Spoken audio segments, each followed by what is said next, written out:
bases dropped on Soccer Down here, April 25th edition. It's a Thursday. Thursday thoughts are in play. Use the hashtag, tweet at us at Soccer Down here.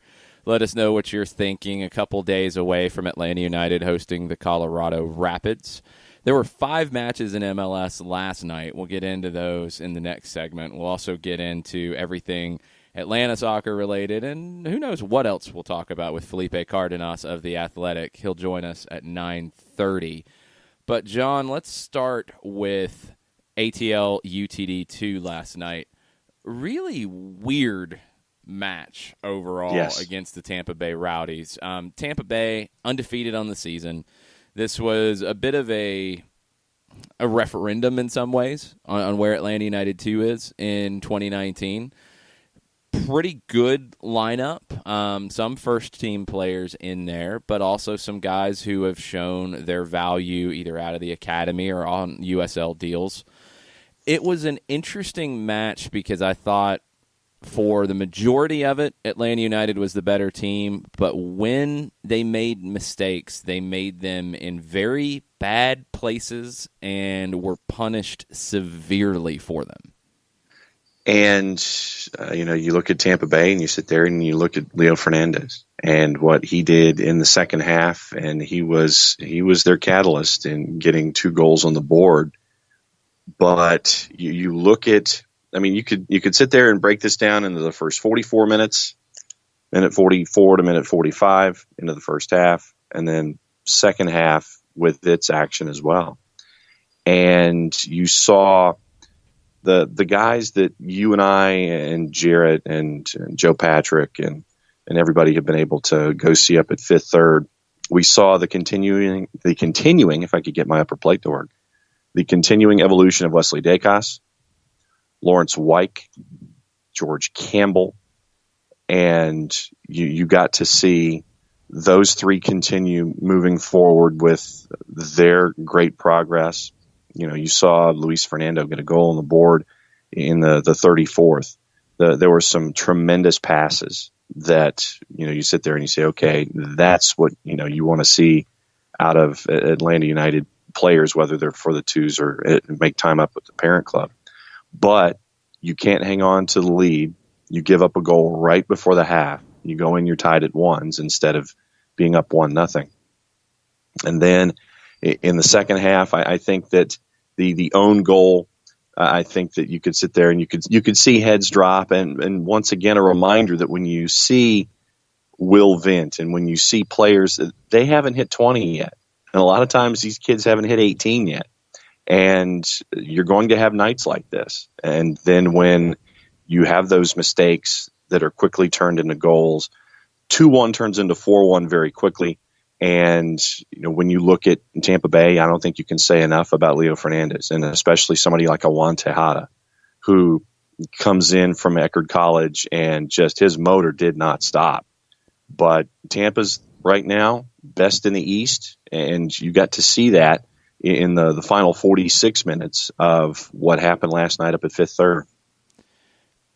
It's an interesting discussion when you talk about the second team because there are different goals and different things going on here. So Kevin from Charlotte last night, it took four drafts to get the tweet together.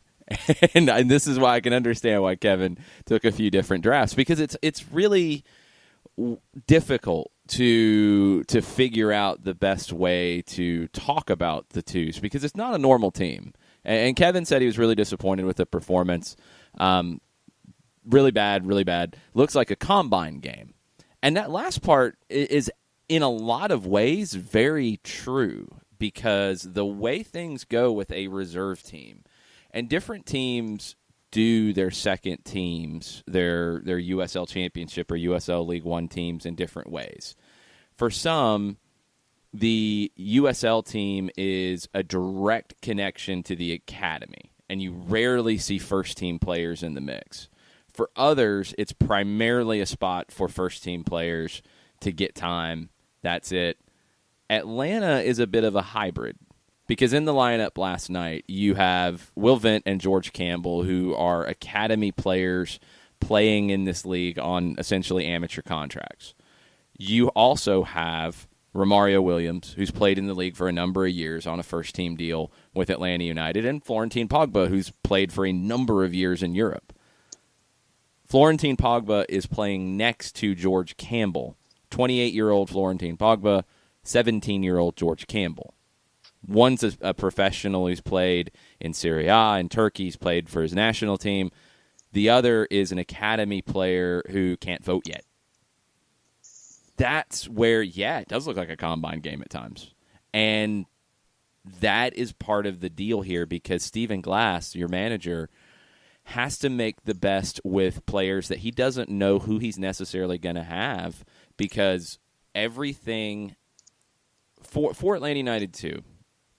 And I thought the video that we talked about yesterday that Tony Annan, the presentation he gave at the Generation Adidas Cup, some of that applies to ATL UTD too because he mentioned the guys that he's working with in the IDP program, basically like individualized development.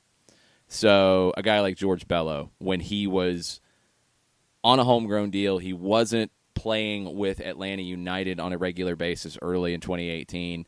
He would train with the twos. He would train with the academy. But if the first team called him in, he went, and everything changed. Because that's why you're here. That's what the club is for. So for Stephen Glass with Atlanta United too, there's going to be times where guys get called up to train with the first team the whole week, but then come back to play with Atlanta United 2 on the weekend. And they have to play. This is an interesting one on a Wednesday between two first-team games because you need to get Alec Can a game. You need to keep him sharp. Romario Williams, you need to get him minutes to keep him sharp. You never know what could happen if you need him, if he needs to start with the first team, somebody gets injured, anything like that. You have to keep him sharp. He has to play. He has to play over a Jackson Conway, who's on a USL contract. He has to get that time. Florentin Pogba, you need extra depth. You need him to be sharp. He's still playing himself back into match fitness, into a rhythm, honestly, just into shape because he hadn't played professionally since the end of the 17-18 season before he came to Atlanta. It looks like a combine game at times because it's not that far off at times. That's the challenge of Atlanta United too. That's why I think you do have to look at it with a different prism. You are trying to play a certain way. You're trying to build out of the back. You're trying to connect a number of passes. You're trying to create chances by doing that. You're trying to keep an organized shape in that, even if your starting shape is a little different. Last night it was a little bit more of a 4-4-2, somewhat of a 4-3-3. It was pretty flexible going forward. It worked pretty well at times going forward. You created chances, had shots, really controlled the game in that sense. What proved to be difficult was when Tampa started to dial up the pressure. And it started first with Juan Tejada. And let's compare a Juan Tejada to a George Campbell. Juan Tejada is a rookie. George Campbell, you could say, is a rookie, even though he's on a pro deal. Juan Tejada is 22, Campbell 17. Tejada played with Panama's youth national teams before coming to the States to go to the IMG Academy. Went to Eckerd College, played 4 years. Was a preseason trialist, earned his spot due to hard work, and he was that mosquito up top, just everywhere harassing you last night. And credit to Neil Collins, he saw that, look, Tejada's causing them problems when they build up out of the back. We should dial up the pressure a little bit more. And you saw Guinzotti step up higher. You saw them put numbers up higher, and Atlanta had problems playing through it.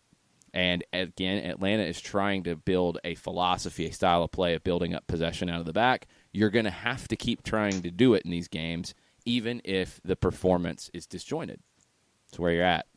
I thought last night was the first game where Vent, and to a slightly lesser degree Campbell, although Campbell had some really good moments too, I thought it was the first game in a while that they both looked like academy players. And that's going to happen. You know, they are academy players. They're teenagers. And they struggled at times. Wesley Dacus played very well for the most part in a different position, out wide, got forward, showed things that I didn't know he had. You could put some fault on him for the second goal. He fell for a dummy from Andrew Tenari in front of goal, left his man on the back post. It goes off the post and then off of Campbell and then in the goal. Tampa Bay pulled the very rare trick of scoring 4 goals on 3 shots on goal. You kind of wonder how that happens, but there's an own goal mixed in. So it was one of those nights. I do think there are things that you take out of this as positives for Atlanta United too. I think there are also some big negatives. Dion Pereira had a little bit of both.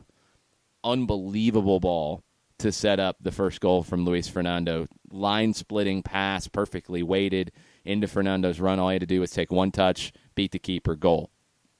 Then 15 minutes later, it's a bad giveaway in his own half that leads to Tampa equalizing in probably the second worst period of time that you can concede. You give up a goal in the first 10, 15 minutes, you've got problems. You give up a goal right before halftime, that's the gut punch because you're going into half 1-0. And we talked about it on the broadcast, John. It's like, can they get to halftime? Can they get to halftime with this? It was feeling okay, and then you have that giveaway, and it just – the cliche is the manager has to tear up their notes. And mentally, yeah, kind of, because you are about to talk about good half, good control of the match, you created a number of chances, have to finish better, not giving up any chances. They hadn't had a shot on goal up to that point. All is good here. We can get better, but all is good. Boom, you get punched in the face right before the half, and you're stuck. They answered okay at the start of the second half, but then you give up that goal on another turnover, own goal. There were mistakes that were made there, and then the heads went down. And that was maybe the disappointing part of it, was you could see the heads go down a little bit on that second goal, and they struggled to stay in the match at that point and gave up 2 more that they shouldn't have. And that's the reminder that I will be kind of just sitting here and waving at for the season, is that these kids, and that's what some of them are, they are kids. They are learning to deal with these situations, and you're going to have nights like this where something is going to happen that's going to snap momentum from you, and it's going to turn it the other way, and it's how do you respond? Stephen Glass, I think you're going to see him probably take the first 44 minutes of this match, and that'll be the only part that gets reviewed, unless you sit there and you take what happened with the own goal in the 67th and with what Leo Fernandez did in getting the other 2 goals on the board and having them learn from minute 66 to minute 90. So, just a reminder, things are going to look disjointed with lineups because of all of these different variables that you're having to put in front of you. And for Stephen Glass and the staff, you give them kudos for coming up with game plans and trying to figure out how I can integrate this guy coming down from Atlanta United so he gets reps, this guy who is working his way up through the academy, this guy who's on a USL contract. So all of these different variables, Stephen Glass and the staff are juggling chainsaws on a weekly basis, sometimes once, sometimes twice. And you're going to have nights like you had last night. Point of fact, these nights are going to happen. But you can put this one away fairly quickly because you've got Ottawa on the weekend, and it gives you the opportunity to sit there and go, okay, I know that some guys are going to be with Atlanta United with the Colorado match coming up on Saturday, and I know pretty much who I'm going to have heading to Ottawa. You can put this match behind you and still be right in the mix of things in a very tight Eastern Conference. Yeah, I go back to something else Tony said about the academy side of it in that presentation at Generation Adidas Cup. And I do think it applies to Atlanta United too, to a slightly lesser extent. It's natural as a fan to look at it as a team and look at the team results. But in the academy, you're looking at the individual development. Now, that doesn't mean that team results don't matter. They matter in specific situations for sure, when they play in competitions like the Generation Adidas Cup, when they play against other MLS academies, when they play in international competition. Yes, the competition, the results are very, very important. But the overriding goal is to develop individual talents for the first team. That's the same with the second team. you do want, because you're in a competition, you want to perform well. You want this team to make the playoffs because you want these individuals to deal with playoff pressure. You want them to go on the road like they did in Memphis and play in a hostile environment and see out a game. You want them to learn how to do those things because it will reward them as individuals, but it also gets the team into a better spot. But it is about the individual development first. And I thought last night, guys like, I thought Lawrence Wyke really showed a lot in a holding midfield role that we hadn't seen him play. I mean, this shows you where and what Atlanta United 2 is all about. Last night, the center backs we've seen this season, George Campbell, Wesley Dacus, Lawrence Wyke, were all on the field, as well as Florentine Pogba on the field. And it worked for a long stretch. Dacus playing as a left back, Wyke playing as a number 6. Wyke and Vent were playing together in front of the back 4. There were some good things there. Lawrence Wyke is a player that I want to continue to see, and I think he could be a player who makes the jump to MLS. He's on a USL contract right now. Dion Pereira, we see moments of brilliance with him. Beautiful pass to set up the opening goal, but then we see some sloppy mistakes. Young player, teenager, expected. Andrew Carlton, I thought, had a few moments, didn't have enough. And I think in a game like that last night, where you do have a lot of a mix, you're looking to guys like Romario Williams, Andrew Carlton, Florentine Pogba to control the match down the middle of the field, and I don't think they did enough of that. And that's going to, Frank de Boer was there. He watches these games very closely, and that's going to be a conversation point for those guys, is when they're playing with Atlanta United 2, they have a different expectation than a George Campbell, than a Will Fent, than a Jackson Conway. They should. And last night, it wasn't as good as it should be. The players who stood out were the players who are not the players who should have been leading the team last night, in my opinion. So that's something that is, you want to see more. You want to see more out of Carlton. You want to see more out of Romario Williams in that situation, and we've seen it before. We just did not see it last night. And Florentine Pogba, it's inconsistent, which, honestly, if you look at a guy who hasn't played professionally until he got here for 10 months, 9 months, not a shock, but that consistency hasn't really hit yet. I thought would be maybe a little bit further along. You'll see some great passes out of him, and you obviously see the size and the strength, but then just some sloppy giveaways and some moments where it seems like he loses the focus. Just has to keep getting better. If he's going to push for first team minutes, has to get better. You're going to need those guys in this next month where you have midweek matches, you have travel. You're going to have to use the full roster a little bit. These 3 guys need to step up a little bit from what we saw last night against Tampa Bay. Let's take a break. We'll talk some MLS because there were some interesting results and matches from last night. And we have Felipe Cardenas of The Athletic joining us at 9:30. Hang out with us. We'll be right back. Today's show is presented by Appolinsky & Associates, personal injury lawyers with over 30 years of experience, supporters of Atlanta United, Faction, and Inter-Atlanta Youth Football Club. If you've been hurt in a wreck, contact Steve today at steve@aa-legal.com or call in 24/7 at 404-377-9191. The initial consultation is free. A ranger station. I'd like to report a bear hug. Okay. I put out my campfire and Smokey Bear hugged me. So you drowned the fire, you stirred it, drowned it again, and felt that it was cold? Uh-huh. Yeah, he's just letting you know you did good. Bear hug from Smokey Bear. Status update. I'm gonna let you go now. There are many ways to start a fire, but one sure way to put it out.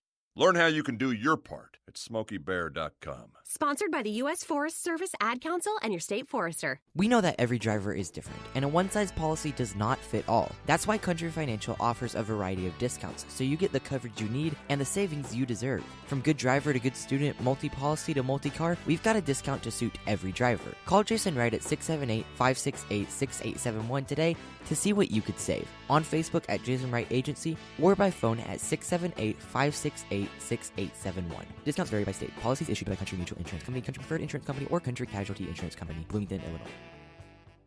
Every hiring manager knows that a company is only as good as the people it's made from. So where do you find the best people? That may surprise you. Meet the grads of life. Young adults of unique determination and experience. An ideal fit for your company in an entry-level position, internship, or even mentorship. They might not have every qualification you typically look for, but they're exactly who your company needs. This is talent worth knowing about. Go to gradsoflife.org to learn how to find, cultivate, and train this great pool of untapped talent. Brought to you by the Ad Council and gradsoflife.org. Welcome back. Soccer Down here, April 25th. Last night's result in Minnesota is why you don't listen to me for your gambling advice. I get some right. There's a few things that I'll hit. Which one did I get pretty well last night? NYC, I thought they would do pretty well. New England, Montreal was just weird. But Minnesota, LA Galaxy, you look at this one, you think, okay, a lot of goals. Neither team can really defend very much. Minnesota, good attacking team. Zlatan and all the Zlatan-ness and, okay, he's going to score goals against Minnesota. Ike Opara might be back, but yeah, it's Minnesota. They're going to give up goals. No. Scoreless draw. The story, there's two stories. One story is the field, and we'll get to that in a second. The pitch was not up to snuff last night. But let's talk about Zlatan Ibrahimovic's quotes after this one.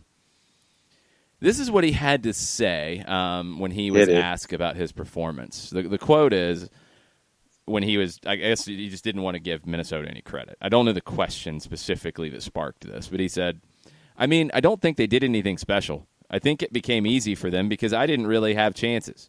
So if you don't have chances, it's easy for the defenders because they don't have to react. I felt I didn't get that clear chance to be able to do something, so I think it was easy work for them. Then he kind of doubled down when someone said, the Galaxy picking up a point, did that feel okay? And he said, if the opponent was better, yes. I didn't see the opponent as being good, so I see it more as we lost 2 points. Those types of comments are going to get you at some point. We'll see. We'll see what happens. Not a fan of that type of stuff. I'm just not. And I know there's a shtick there, but I think sometimes because of his shtick, he gets a pass when sometimes he's honestly just being rude. That's just how it is. So when Minnesota plays the Galaxy again, I'll be curious to see what comments come out of Minnesota. Most likely to give a Zlatan-esque retort on the Minnesota roster would be whom? Calvo. Easy, Calvo. Calvo will start yelling about respect. And he should in this case. That's ridiculous. It's just nonsense. And that's the stuff that frustrates me, as someone who has watch this league grow, and you see players who come into it. Zlatan's an amazing player, but constantly just chirping. Thinking he is but not even constantly chirping. Chirping's fine. Talking is fine. Talking trash is fine. But when your whole gimmick of talking trash is, I'm better than everything around me. I think he complained about the referees last week and basically said, I am the MLS, so if they can find me or whatever. It's just like, Zlatan, please. If you are that, then go to Minnesota and score a hat trick. And if they're so bad, get your hat trick. So in this case, Ibrahimovic said Minnesota was garbage and said his teammates were garbage because they didn't give him chances. Right. That's where I'd have a problem with it if I'm in that locker room. Oh, yeah. You're throwing your teammates under the bus. You're throwing the opponent under the bus. And your scoreline is not equaling your mouth. He did it last year, too, where he threw his teammates under the bus, and nobody had anything to say. So, yeah. So you're going to keep doing it until something happens that will either write a different check from a different individual that gets cashed on your account. And it's just, I wonder if I can go to MLS, if I can go to the MLS store and get an LA Galaxy kit and have it personalized with his number on it and have the name just say, I am the MLS instead of Ibrahimovic? No, they'd probably block that. Percy Herrera has a good point, though. Isn't Zlatan the heel you wanted in MLS? Yeah, to a degree. Sure. It's good. It gets you talking. It gets you fired up. That's a good thing. That's a really good thing. I think there's more creative ways to be a heel than there's a better way to cut a promo. Yeah, but no, Percy's right. It's good. I mean, if you're playing against Zlatan and he's popping off at the mouth saying your team's not any good and all that, sure. It gets you going. That's a good thing. I'm cool with that. I'd like to see him called out more, though. Yes. That's, I guess, where I'm at, and whether it's teammates doing it when he says that, well, nobody gave me any service. I mean, if pretty much any other forward around the league, like, threw their teammates under the bus like that, you're going to have some things said. Zlatan is above the law. He can say whatever he wants. Welcome to Zlatan. Yeah, pretty much. It's all good. It's fun, though. Yeah, Percy, cool. He is that heel. And heels get you fired up. Minnesota should be fired up. Honestly, I think his Galaxy teammates should be fired up. But yes, nothing happened in the LA-Minnesota game, except for the field not really being that great. I've seen a couple things about this. ATL UTD fan number 1 said they made a lot about the opening of Allianz Field for Minnesota, but watching that match last night and looking at the poor field conditions took a lot of the sting out of the so-called mecca of soccer in the U.S. Taylor Twellman mentioned that they laid down the sod for the field in, I think, October of last year, and it just hasn't really hit yet. And your schedule now is not going to be very forgiving for, it getting into good shape. Is it going to hold up? Yeah, that for me is the question. And I have the answer, by the way. Apparently, short of checking out, you can have a number 9 LA Galaxy kit with the name I am the MLS over the top. Oh, well, maybe. They might block that on the purchase, though. One thing before we go to break and we get Felipe Cardenas on the line. The Colonel chimed in and said, Will Vent signed with Atlanta United's academy after his admin in Britain went south, expecting to get USL playing time. It's good to see him getting it. Definitely expected to get USL playing time, but there wasn't anything wrong with his time at Manchester United. It was down to a situation with his dad and work permits and being able to stay in the country. His dad is in sports science, and I think he worked with Everton and some different groups in the UK. And he couldn't stay in the country, so Vent had to come back to the U.S. So it wasn't that something went wrong and he was looking for a place to play. It was he couldn't stay. And they weren't ready to sign him to a contract yet, I think at 16 when the decision was made. So there you go. But, yeah, I mean, I think one reason he picked Atlanta, because remember, when this went down, he was talking to different academies because he had choices. I think Kansas City was in the mix. I can't remember who the other one was. I think there were 3 who were really chasing after him. But I think Atlanta got him, 1, because of what Atlanta United is and has become, but 2, because of Atlanta United 2 and that playing time and being so closely linked to the first team. As an academy player, he's able to get that playing time and kind of test himself. And he's looked very good. And a performance last night where he looks like an academy player is not a bad thing at all. That's expected.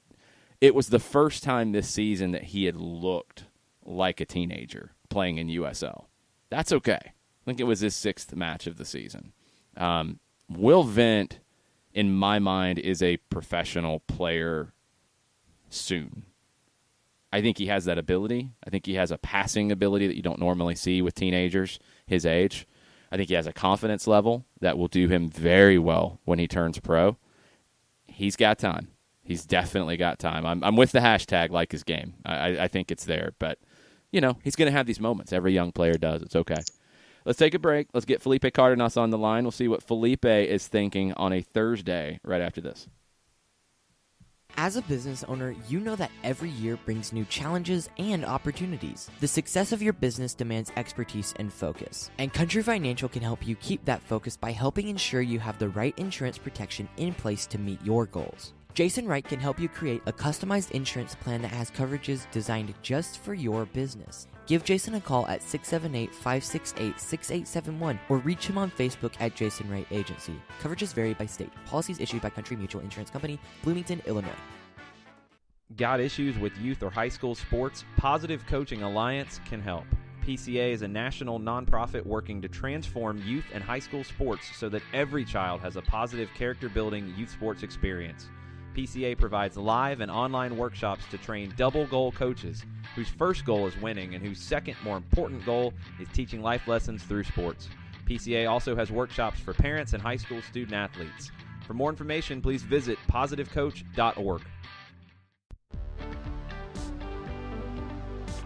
If you've been hurt in a car wreck, contact my friend Steve Apolinsky of Apolinsky and Associates. He's been representing individuals for over 30 years throughout Georgia and Alabama. Email him at steve@aa-legal.com or call him 24/7 at 404-377-9191. The initial consultation is free.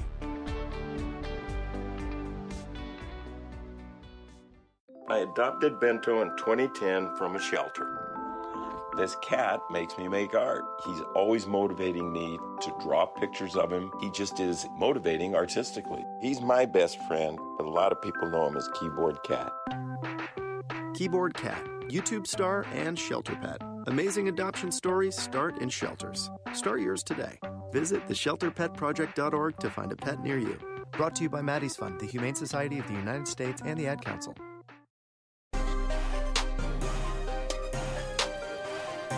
Welcome back. Thursday Thoughts edition of Soccer Down here, April 25th.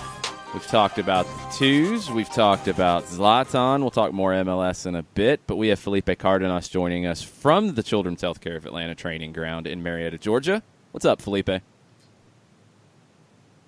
What is up, guys? Good morning. I had to unmute because it's kind of windy, so I don't want to bug everybody's eardrums this morning, but it's going well. That's all good. We like the natural sounds. You're Yes. watching the twos train after a disappointing night last night up at Fifth Third Bank Stadium in Kennesaw. The ones have a match against Colorado this weekend, and I was asked this morning on 92.9 The Game if the panic button should be pressed if Atlanta United does not defeat the Colorado Rapids. What say you?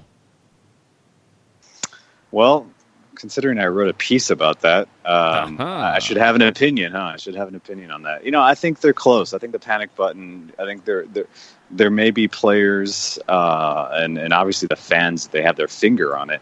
I think the players are staving off any idea of anxiety and panic right now. And I've been here all week at practice, and to be honest with you, it's been a very energetic kind of group. Even when they're just kind of warming up and walking out on the field, they look, positive, motivated. In the intense part of practices, everyone is really all in and going all out. So I think from that perspective, it looks like a team that is not in last place. And so maybe, internally they're doing everything, in their power to avoid panic. But, we're talking about the defending MLS champions. We're talking about a big club in MLS.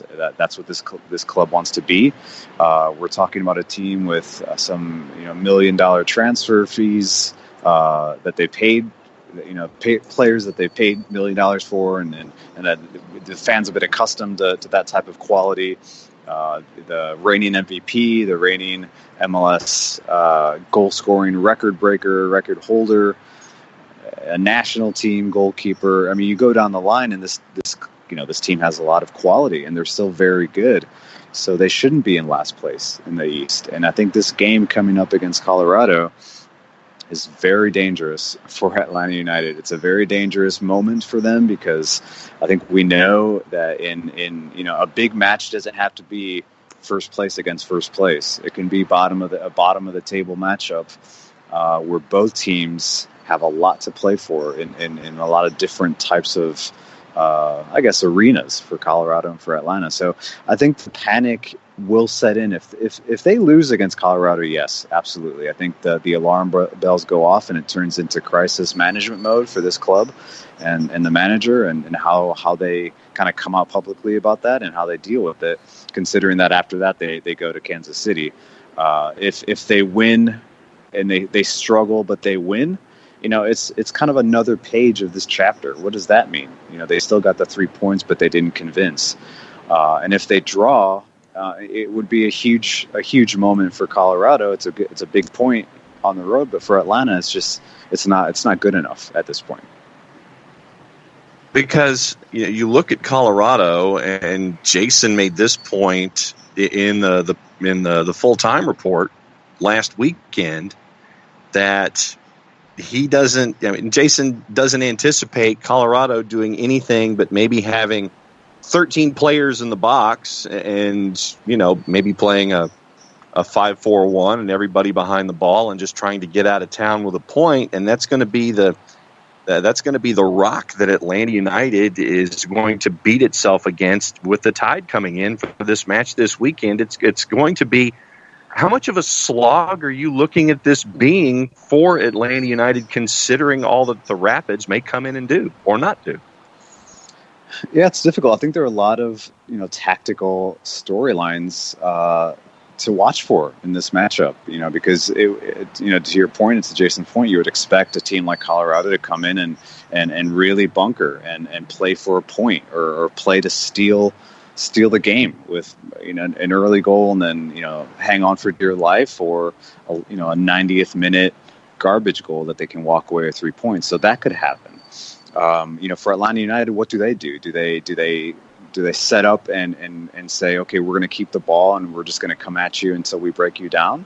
Or do they come out, with their foot on the pedal and really put pressure on this team in Colorado and I guess ask questions of them as well? Fine, you're going to bunker, but we're still going to come. We're going to come at you. We're going to come from the flanks, and we're going to get that early goal. I think that should be the priority for Atlanta United, is scoring first, scoring early, and scoring fast, and putting a team away, because that's the one thing. That's why this game is dangerous. Let's say Atlanta gets an early goal, but then they don't put a team away like Cincinnati. Cincinnati's much better, but that's a team where you get an early goal against Cincinnati, you can't put them away, and then they can steal a point, running away from in 80th minute. So I think what I see from Atlanta United in how they break down a team like Colorado, that you can look at the statistics, the goal differential, the fact that,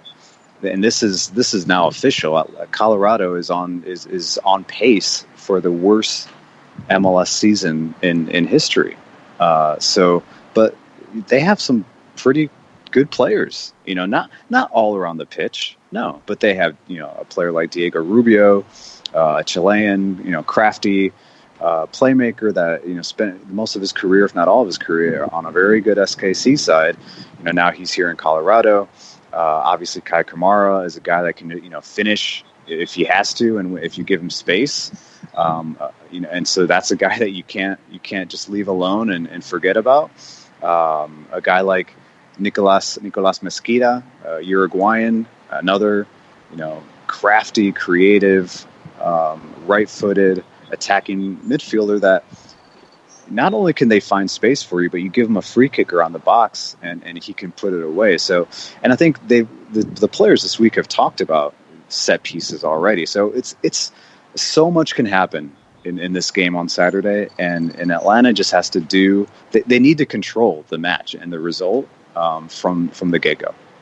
Yeah, that match control is the key for me. And I think you can actually look back at the Twos match last night for just how frustrating things can be when you don't put things away. Like you said, last night the Twos gave up 3 shots on goal and conceded 4 goals because you had an own goal mixed in.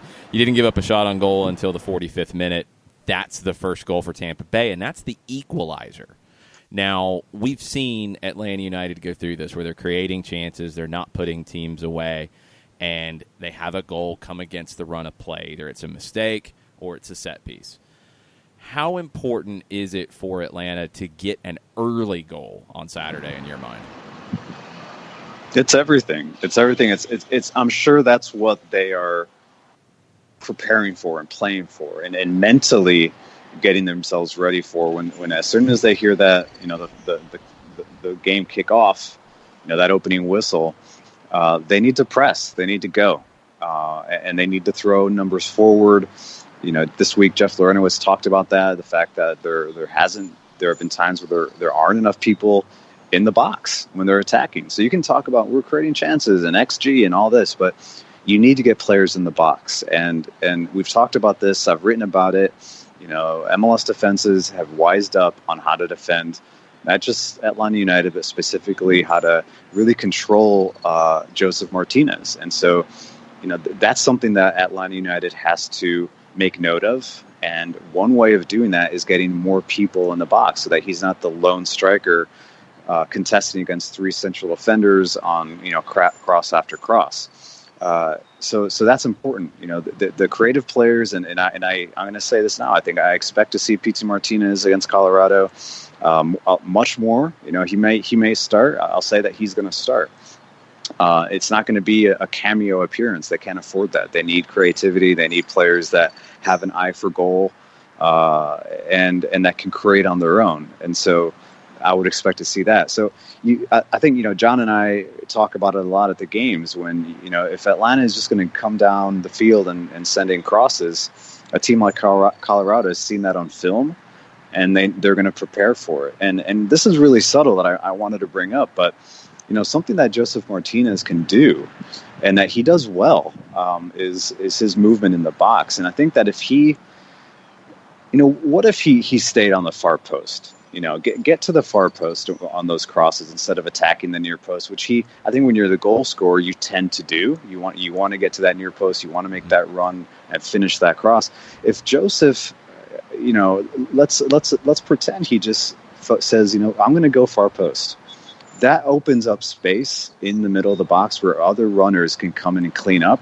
It pulls the central defenders away from the penalty area, from the 6-yard spot. From the 6-yard box. It puts a lot more pressure on the goalkeeper to decide I'm coming, I'm not going. So, Joseph attracts so much attention. That's something that I'm going to look to see when those crosses start coming in against Colorado. Is he going far post, and are his teammates coming in and crashing the box? You want to know what happens when Joseph goes to the back post is it creates space for Ezequiel Barco in his header against Philadelphia. Because that was exactly the scenario you're laying out, is that Barco dribbled from left to right across the field. Joseph dropped to the back post, and the cross was to the near post where Barco had continued his run, and it's a header, looping over the goalkeeper. Let me ask you one more thing about control of the match, and it's something I keep coming back to that I'm curious to see how this works itself out. The number 6 role. We've seen Frank de Boer's teams in the past when he's played in the 4-3-3. He likes to play with one holding midfielder, 2 more attacking in front. Now, we know Darlington Nagbe can be that mix. He can drop as needed. He can move forward as needed. Who do you think Frank de Boer has leaned to more, and who do you think is going to be the guy to give you that control in the long run? Is it Jeff Larentowicz? Is it Eric Remedi? Or do you not really have that type of 6 that Frank de Boer needs to play the way he wants to? It's probably a combination of both. I think it's Eric Remedi. I think he's the player that a manager like Frank de Boer that wants the 6 to be much more than kind of like a Casemiro type of 6. That's kind of a leg breaker that can recover and distribute. I think he wants a guy that's good on the ball, that can break lines with the pass, that can control the middle of the field, that can support your center backs in difficult situations. And so that's a player like Eric Remedi. It's asking a lot of Eric Remedi, and I think he was getting into that and more used to that role before the concussion. Right. And so it's kind of that combination of Remedi and Darlington. I think those are the types of players that can hold down a 6 role on their own. Okay, now that is. I don't want to say it's untraditional because it started back in the 90s and the 2000s. Like Fernando Redondo was the classic lone number 6. He recently gave an interview in Argentina, one of the first he's given, I think, in like 20 years or something. But he talked about that, how the game has progressed to where the double 6 is now preferred because it's safer. You have more cover. But this is, I think, a fluid midfield, a flexible, fluid midfield is the ultimate goal for Frank de Boer. And you need players that can sit alone in space and do that. And yeah, I think maybe his profile of that 6 or an innate, really, is different, but if you look at his teams in the past, some of the profile of that player looked a lot like a Remedi, looked a lot like Darlington Nagbe. I think Jeffrey Leonard is your six that sits in the middle and recovers and tackles, and he's good on the ball and he can distribute, but he's not going to really create chances for you. And so, they controlled the matches even without Remedi. They controlled matches without Darlington, under Tata.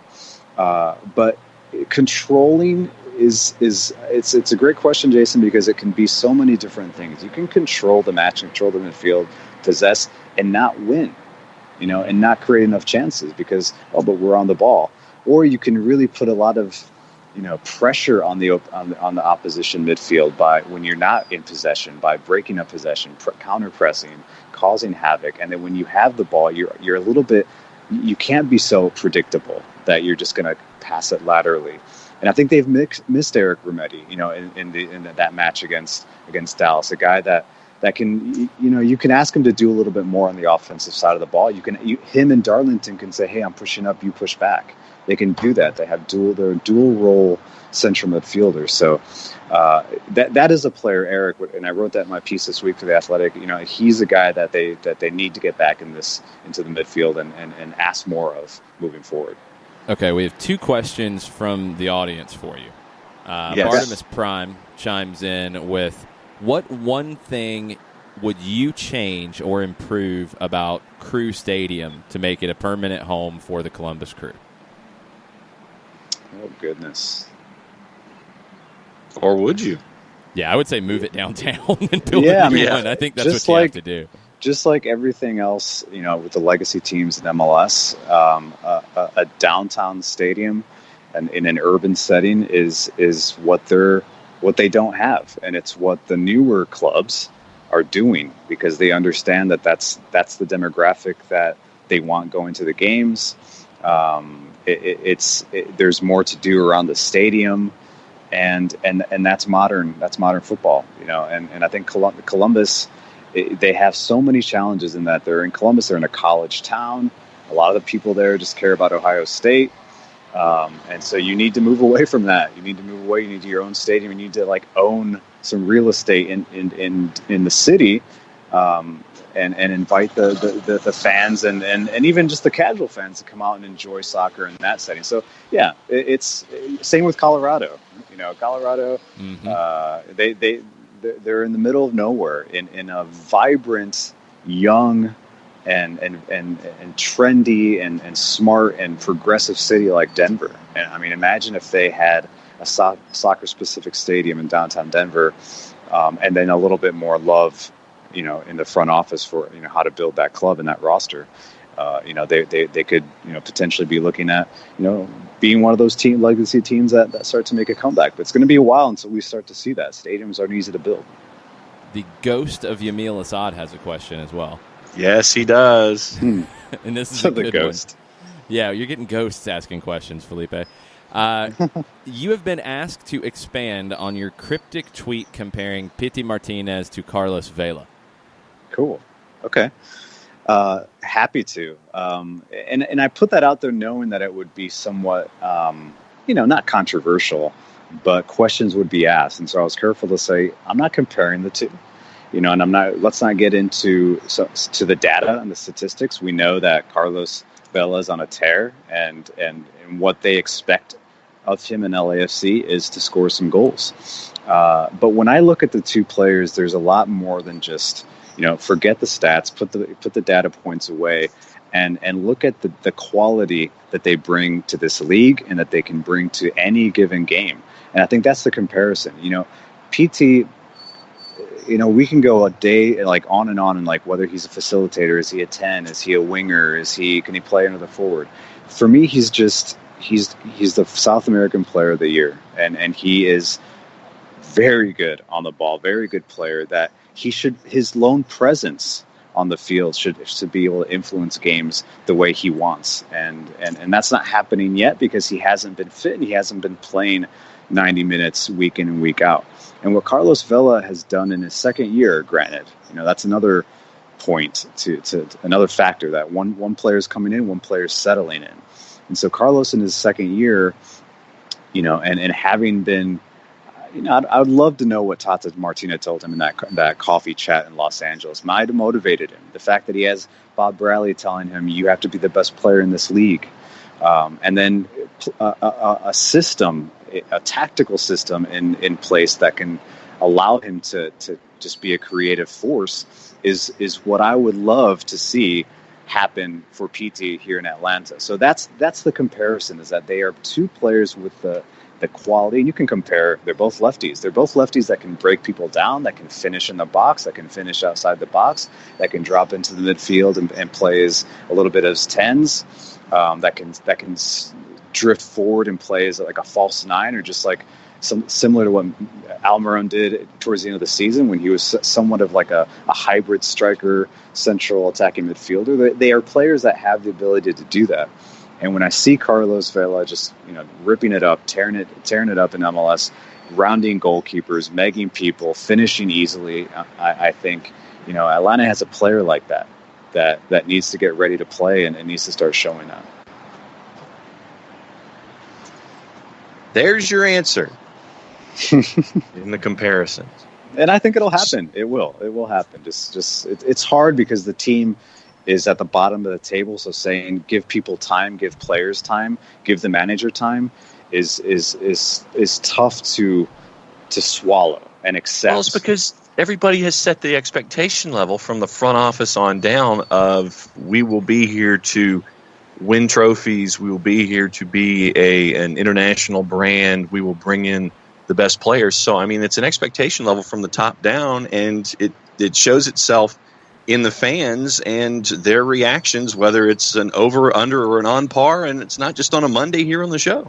Yeah, and Atlanta United should never change. The moment they say, okay, maybe we should not fight for every trophy this season, the system is broken, and so they need, if the front office, yes, they can be criticized as well. Everyone, that's what the big clubs expose themselves to. Is it can't just be applause.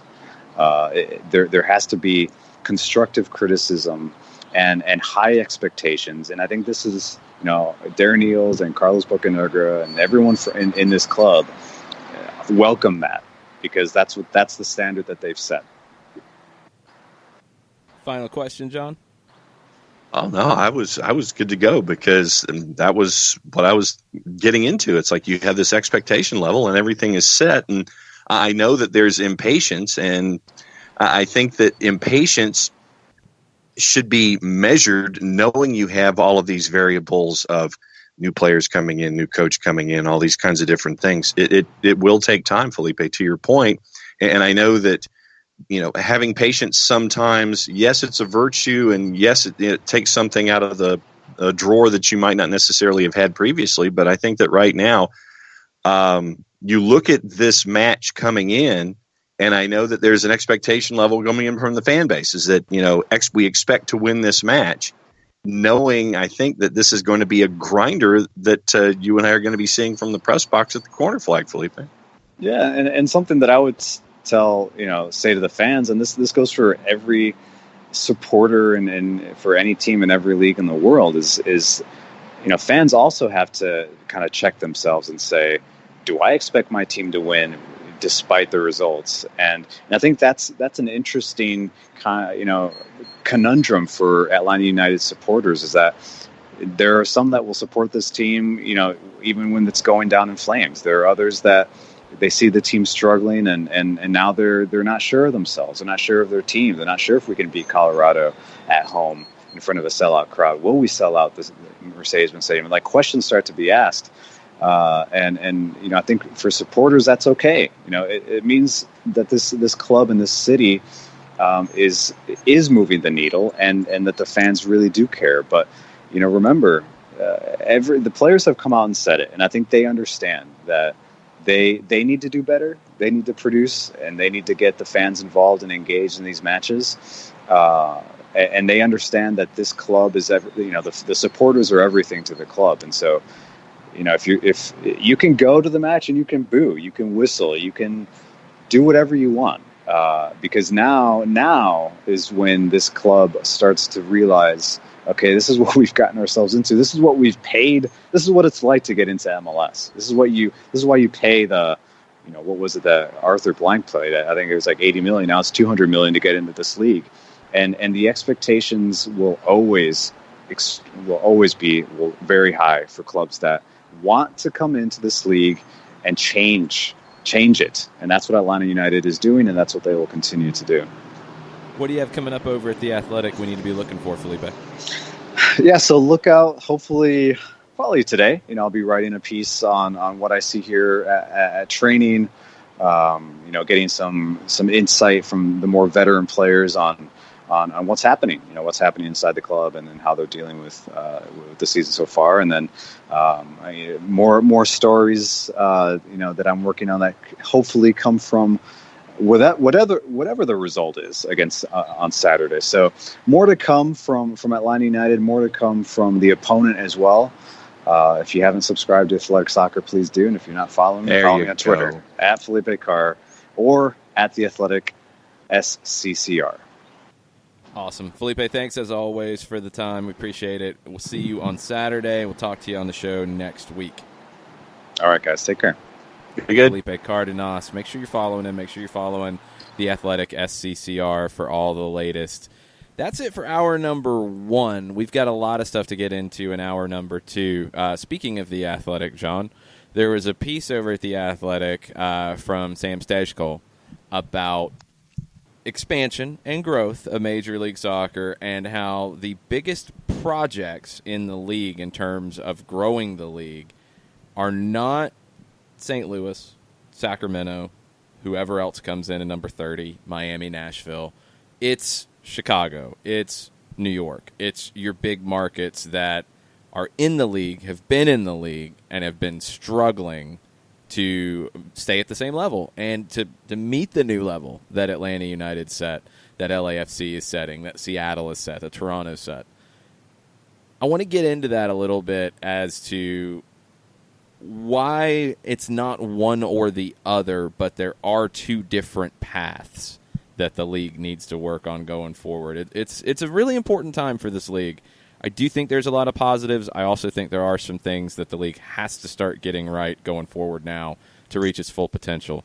We'll be back with all that and more in hour number 2 right after this. As a business owner, you know that every year brings new challenges and opportunities. The success of your business demands expertise and focus. And Country Financial can help you keep that focus by helping ensure you have the right insurance protection in place to meet your goals. Jason Wright can help you create a customized insurance plan that has coverages designed just for your business. Give Jason a call at 678-568-6871 or reach him on Facebook at Jason Wright Agency. Coverages vary by state. Policies issued by Country Mutual Insurance Company, Bloomington, Illinois. Got issues with youth or high school sports? Positive Coaching Alliance can help. PCA is a national nonprofit working to transform youth and high school sports so that every child has a positive character-building youth sports experience. PCA provides live and online workshops to train double-goal coaches whose first goal is winning and whose second, more important goal is teaching life lessons through sports. PCA also has workshops for parents and high school student-athletes. For more information, please visit positivecoach.org. If you've been hurt in a car wreck, contact my friend Steve Apolinsky of Apolinsky and Associates. He's been representing individuals for over 30 years throughout Georgia and Alabama. Email him at steve@aa-legal.com or call him 24/7 at 404-377-9191.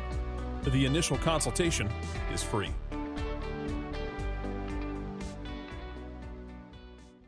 I adopted Bento in 2010 from a shelter. This cat makes me make art. He's always motivating me to draw pictures of him. He just is motivating artistically. He's my best friend, but a lot of people know him as Keyboard Cat.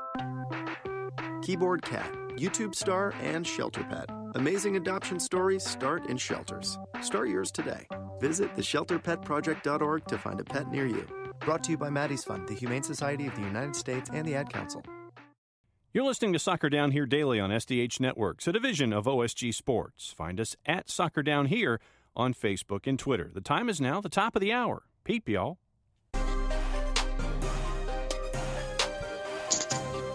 Hour number 2, Soccer Down here, April 25th. Thursday thoughts. We'll get into the MLS growth conversation here in a bit. Let's finish up with the results from last night in Major League Soccer. We talked about Zlatan being a heel and being rude. New York City, good win for them at Yankee Stadium over Chicago. Hebert does make the Pigeons interesting. He makes things work for Dome Torrent. Velko Paunovic sent off late in that one for Chicago. What do you think about NYC getting the clean sheet and the narrow win over the Fire? Well, I mean, we've talked about Hebert and how we thought that Hebert and Matricia together make NYCFC better for Dome Torrent than we had seen earlier this year. Anytime anybody goes into that U12 pitch, it's an adventure. So for me, I'm always anticipating, for the most part, that NYCFC is going to come out with full points. So it really didn't surprise me. But right now, NYCFC is doing enough. Seriously, I go in there thinking that Yankee Stadium, because of what it is, everybody who goes in who is not, top of the table, and of course, this is probably my 2018 mindset when it comes to NYCFC, until proven otherwise, NYCFC is always going to be tougher at home than they are on the road. Chicago, who is still trying to find themselves, offensively. Yes, and I know that Gaetan, has proven himself after one match with the 2 assists and everything. Going up against a Chicago, I think at Yankee Stadium, NYCFC should beat a Chicago currently. Yeah, but NYCFC had not won a game at Yankee Stadium all season. That's the thing that I'm getting at is New York City coming into this. Yes, you have Hebert. They hadn't lost at Yankee Stadium. They hadn't won. So I think until further notice, and I don't even know if it's 2018 glasses you were looking through. It might have been 2017 or 2016 NYCFC glasses. I don't think they're guaranteed 3 points at home. Now, it's a tough place to go get 3 points, but I don't think NYCFC is the best team in the league at home. I don't think that's the case right now. They've got to prove it. I think Hebert makes them better. I think Matricia and Hebert, as they build a connection, will be a really good duo in this league. The field is difficult, but it's not guaranteed 3 points at home until somebody proves that otherwise. It's NYC has to show that they are that team. And not going all the way in just yet. They're far more interesting with Hebert. But there's still questions. There's definitely, and I still think that I've got them getting full points against Orlando this weekend. I don't think that's a guarantee by any stretch. Could they win it? Yeah, absolutely. But I don't think that's a guarantee by any stretch. I don't think they're an overwhelming favorite. I'm not betting the house on it. No, I'm not betting the house on it. But I still look at them as being better than Orlando playing in the Bronx. Oh, no, they should be. No, you're at home. You should win your home games, period. But I think the effect of Yankee Stadium is not big enough to paper over the other issues we've had with NYC. And Hebert helps. There's still questions until we see otherwise. Yankee Stadium is not the elixir of 3 points every time. I don't think that's the case. Now, I think it's very difficult to go in and get 3 points, but I think NYCFC, where they should be picking up wins, or picking up draws because they're just not that great right now. They'll be better, and I think they have the potential to be pretty good, but there's no guarantees of 3 points at home. And Orlando can absolutely go in there and play an ugly game and have Nani pull out a moment of brilliance and get a win, or Chris Mueller pull out a moment of brilliance because he's capable of that in tight space as well. So, I'm definitely not betting the house. I'm honestly looking at that as probably a draw with NYC coming off the short week. San Jose is just nuts. The Earthquakes are just insane. And if you're not watching San Jose Earthquakes matches, one, Jarrett Smith will be very sad. And two, you're missing out. It's a fun team to watch. They're crazy. The style is wild. It's all action, all energy, all the time. Players running everywhere. Well, no, it's not all Shea Salinas. It's Shea Salinas at times because he's being allowed to be in a position that he hasn't played a lot lately. Came up as a winger. He's been playing a lot as an outside back, utility guy, doing whatever it took for the team. In this shape, in this style of play, players are going to have a lot of space when things break down for the opposition. Shea Salinas is a very good player in space, very good player 1v1. He gets a couple goals last night. They go up 2-0. They fall back, and they end up drawing 2-2 in a wild one in Seattle. I'm not there to say the Earthquakes are for real or a contender or anything like that. That's a big stretch. But the questions that were happening a few weeks ago about, Matias Almeida can't get it right and he's going to leave because he can't do it, I would say those have been answered at this point. This is a work in progress, but it's a really fun watch as it develops. Okay, so here's a question that's based off of a Jarrett Smith tweet that he just put out. And Jarrett mentioned that the only thing rude was Shea Salinas on the first goal last night. So then my question for you, after Jarrett says the only rude person last night was Salinas on his first goal, more rude, Shea Salinas on the pitch, Zlatan off of it last night. Zlatan off of it because you're throwing your teammates under the bus along with being funny and saying that the opponent's no good. I'm never a fan of that side of it. You want to talk trash about your opponents, cool, do it. Payback is that thing that we talk about at times, but it will come back and get you. But when you're throwing your teammates under the bus saying, I didn't have any service, so there's nothing I can do, that's not cool to me. That's just wrong. Shea Salinas' first goal was nasty. It was filthy. Go check that one out on the highlight package. Go watch the highlight package. Go watch the whole match because it was a fun one. San Jose is a team that you definitely want to keep an eye on. And they go to Dallas on Saturday. It's a 3:30 kick. I will definitely be watching that one from the booth at Mercedes-Benz. It'll be over right before we go on the air. It's perfect timing because you've got a team in Dallas who typically, and at home they will definitely do this, they want to build out of the back. They want possession. They want to dominate that side of the game, and they want to get their chances going forward after getting their players into the attacking half. San Jose doesn't want to let you do any of that. They want to chase you. They want to harass you. It is a team of locusts all over the field. They just take over. It is insanity. And can Dallas play through that? Or does Luchi Gonzalez say, you know what we did in Atlanta worked pretty well. Do we want to be a little more direct and over the top and get some numbers behind the ball so when Almeida and his system creates some chaos that we have numbers back to be safe? I'm intrigued to see if Luchi Gonzalez continues to turn to the dark side. It might be the way to go against San Jose. Then let me ask you this. How would a Juan Tejada work in a San Jose kit? He'd be perfect because he'd chase everything. That's the type of player you need. What's a credit to Matias Almeida is that he doesn't necessarily have those types of players in his team right now. He's got a team that was built to do something completely different, but he is motivating his players to put in that work. It's very, very impressive. The game is constantly on an edge with the way San Jose plays. And that's by design. That's what they want. They want to have that game teetering either way.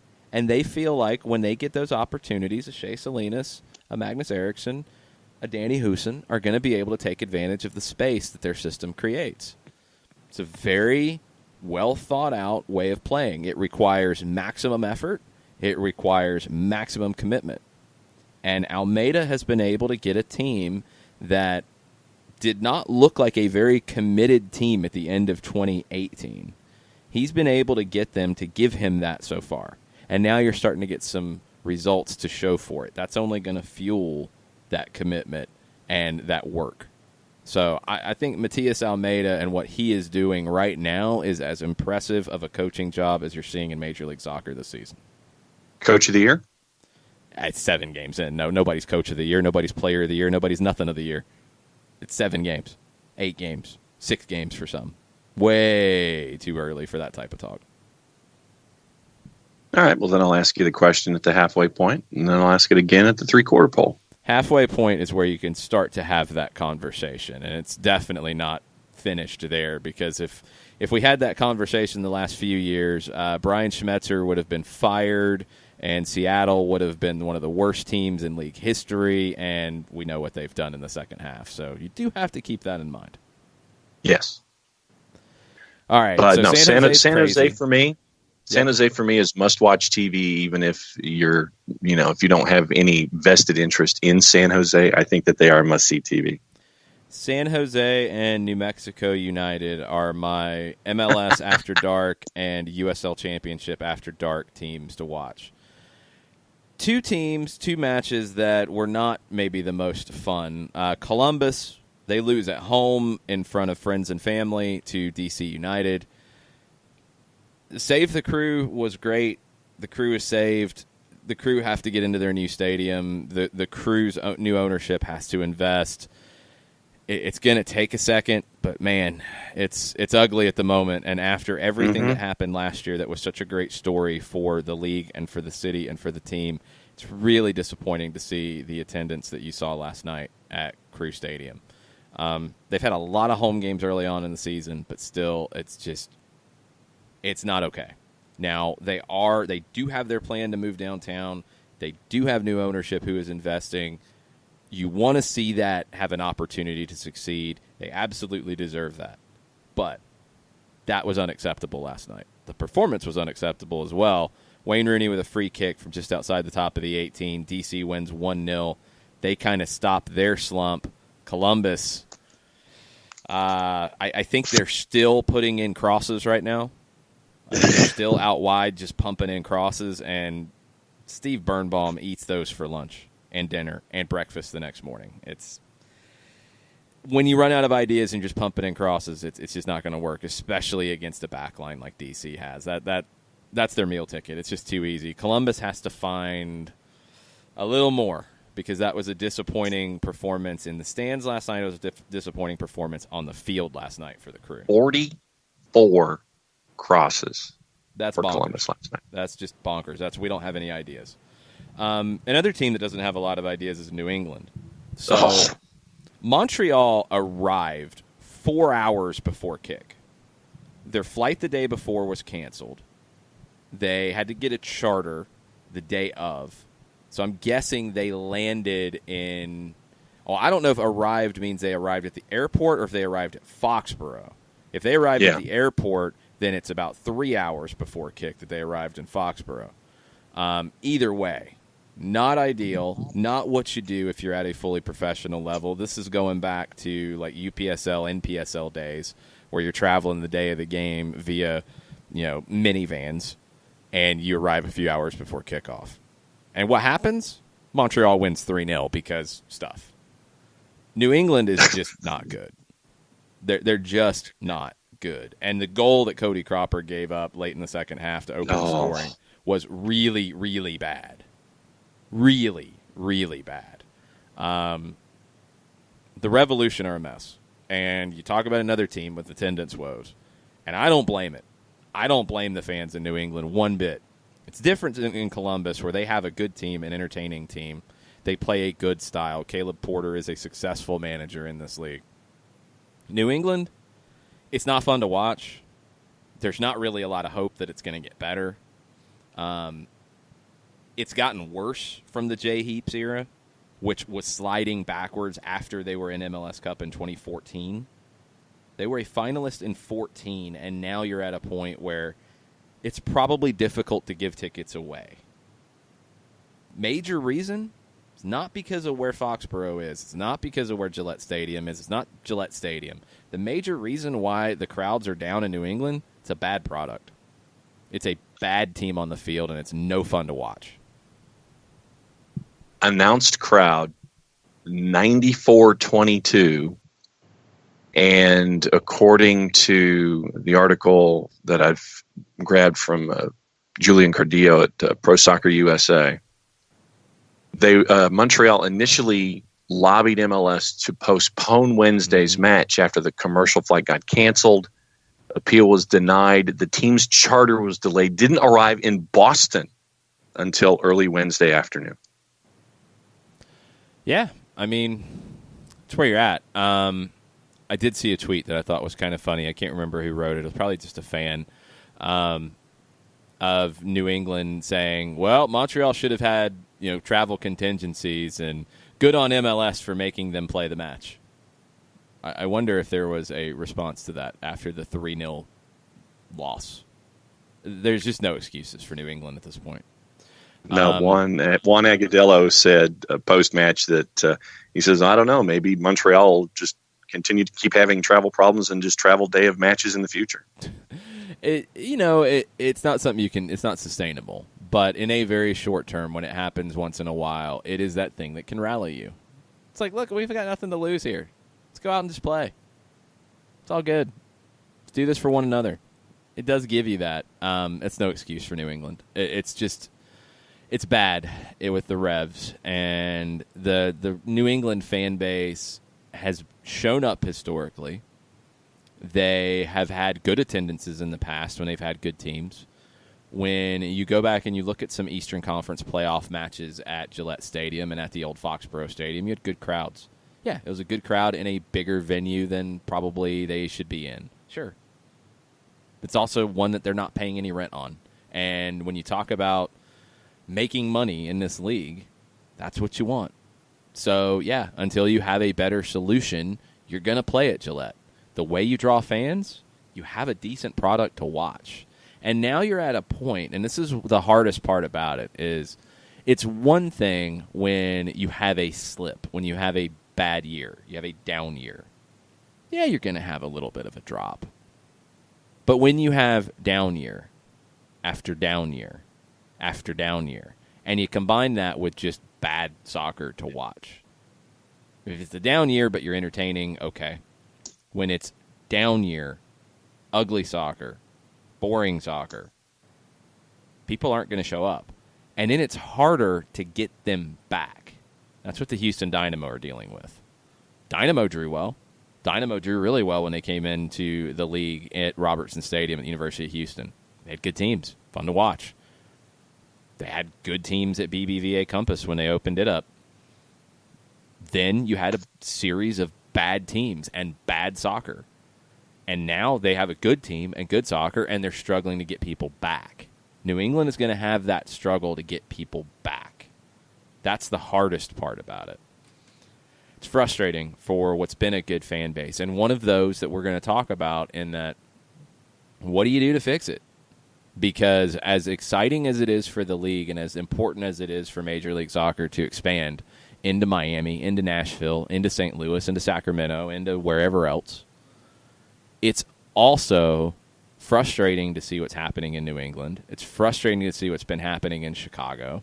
It's frustrating to see what's happening with the New York teams from an attendance perspective.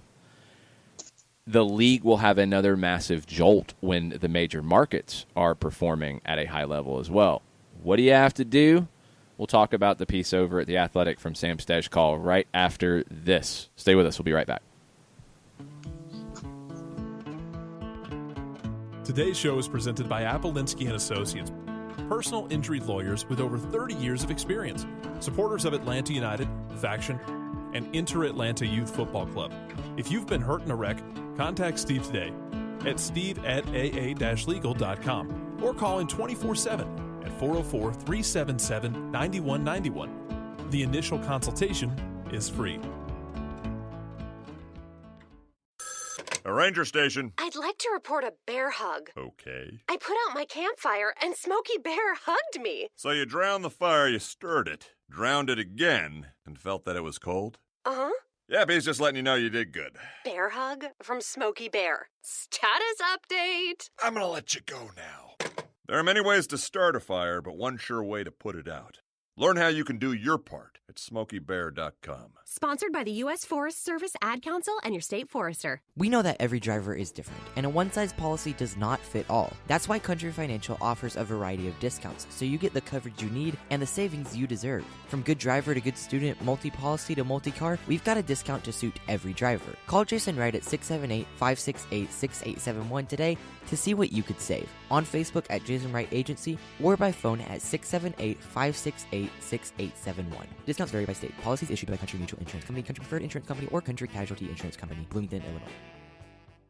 Every hiring manager knows that a company is only as good as the people it's made from. So where do you find the best people? That may surprise you. Meet the grads of life. Young adults of unique determination and experience. An ideal fit for your company in an entry-level position, internship, or even mentorship. They might not have every qualification you typically look for, but they're exactly who your company needs. This is talent worth knowing about. Go to gradsoflife.org to learn how to find, cultivate, and train this great pool of untapped talent. Brought to you by the Ad Council and gradsoflife.org. Welcome back. Soccer Down here. Thursday Thoughts edition, April 25th.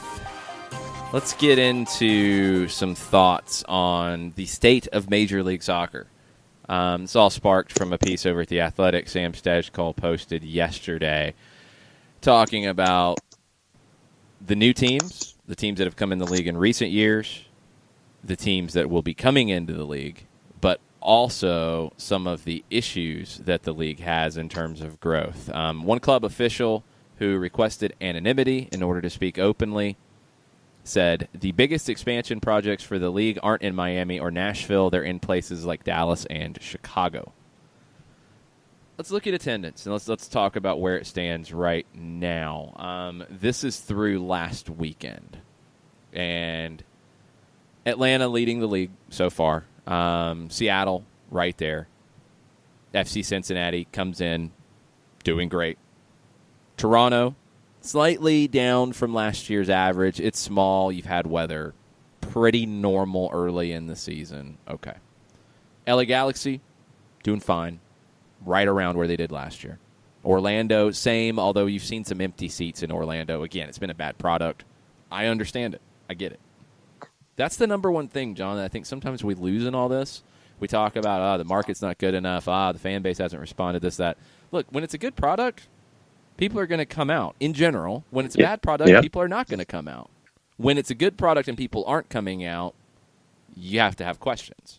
When it's a bad product and people are still coming out, you have to give a lot of praise. So it's the product is the product. And you can have the talk about fixing things in Chicago and fixing things in Boston and fixing things in Dallas. The product has to be there. And in some cases it is, and in some cases it isn't. You can't sell garbage. I mean, I guess you can for a short period of time, but then people realize it's garbage. So yeah, I mean, you can put turtle wax on a jalopy. And you can make it shine with all of the buffering in the world, and the water will still bead once it rains, but it's still a jalopy.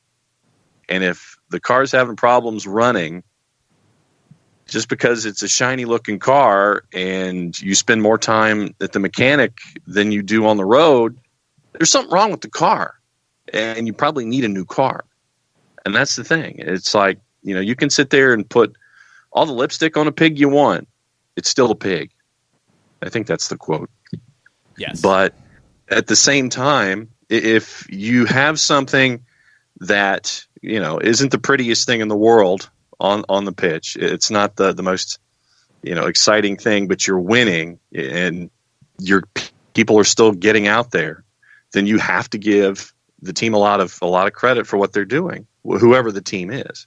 So for me, I'm the first person to sit there and prop something up for giving all the credit in the world for trying to make the best out of a situation that could be improving. But at the same time, I'm going to sit there and call somebody out if there's something wrong and you're not doing anything to fix it. And yeah, I know that, we talked about the situation in Chicago. We talked about what's going on in New England in the last segment. We talked about all these places where you'd like to see the sport succeed and you'd like to see the league succeed. And it's just trying to, light a fire under people to get it done sometimes. And they have to want to do that. That's the other part of the whole equation.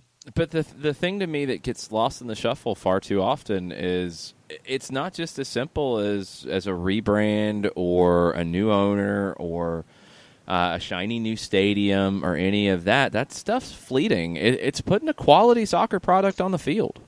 Mm-hmm. Flat out. That's what drives it day in and day out. The top 8, so we'll divide the league into thirds. Atlanta, it's been a good product historically. Yeah, there's questions this year. You've had some results down. We know that. But you also did just win a championship, so it's been good. Seattle, it's been good. You've been to 2 finals out of the last 3 years. Pretty good. FC Cincinnati, it's new. You got the shiny new thing. It hasn't been bad for an expansion year either, and they're coming off of good years in USL. Toronto, same as Seattle. It's been historically good. Last year was a big down. Looks like you're back. LA Galaxy, you got stars. You have a team that could be among the best in the league this year. Orlando, hey, this is where you have to give Orlando a ton of credit because they haven't been good. They haven't been good. They haven't made the playoffs. They have had a dip in attendance. The numbers might not be reflecting it. The eye test is. But they do have Nani now. They're better than they've been. Looks like it. And people have still come out. You have to give Orlando a ton of credit for that. Vancouver's number 7, and Vancouver's a really interesting situation. On the field, they've been meh for a few years now, just there. Not great, not bad. Feel like they've underperformed. They finally made the move on manager. They brought in Mark Dos Santos. I think he's a good hire in the long term.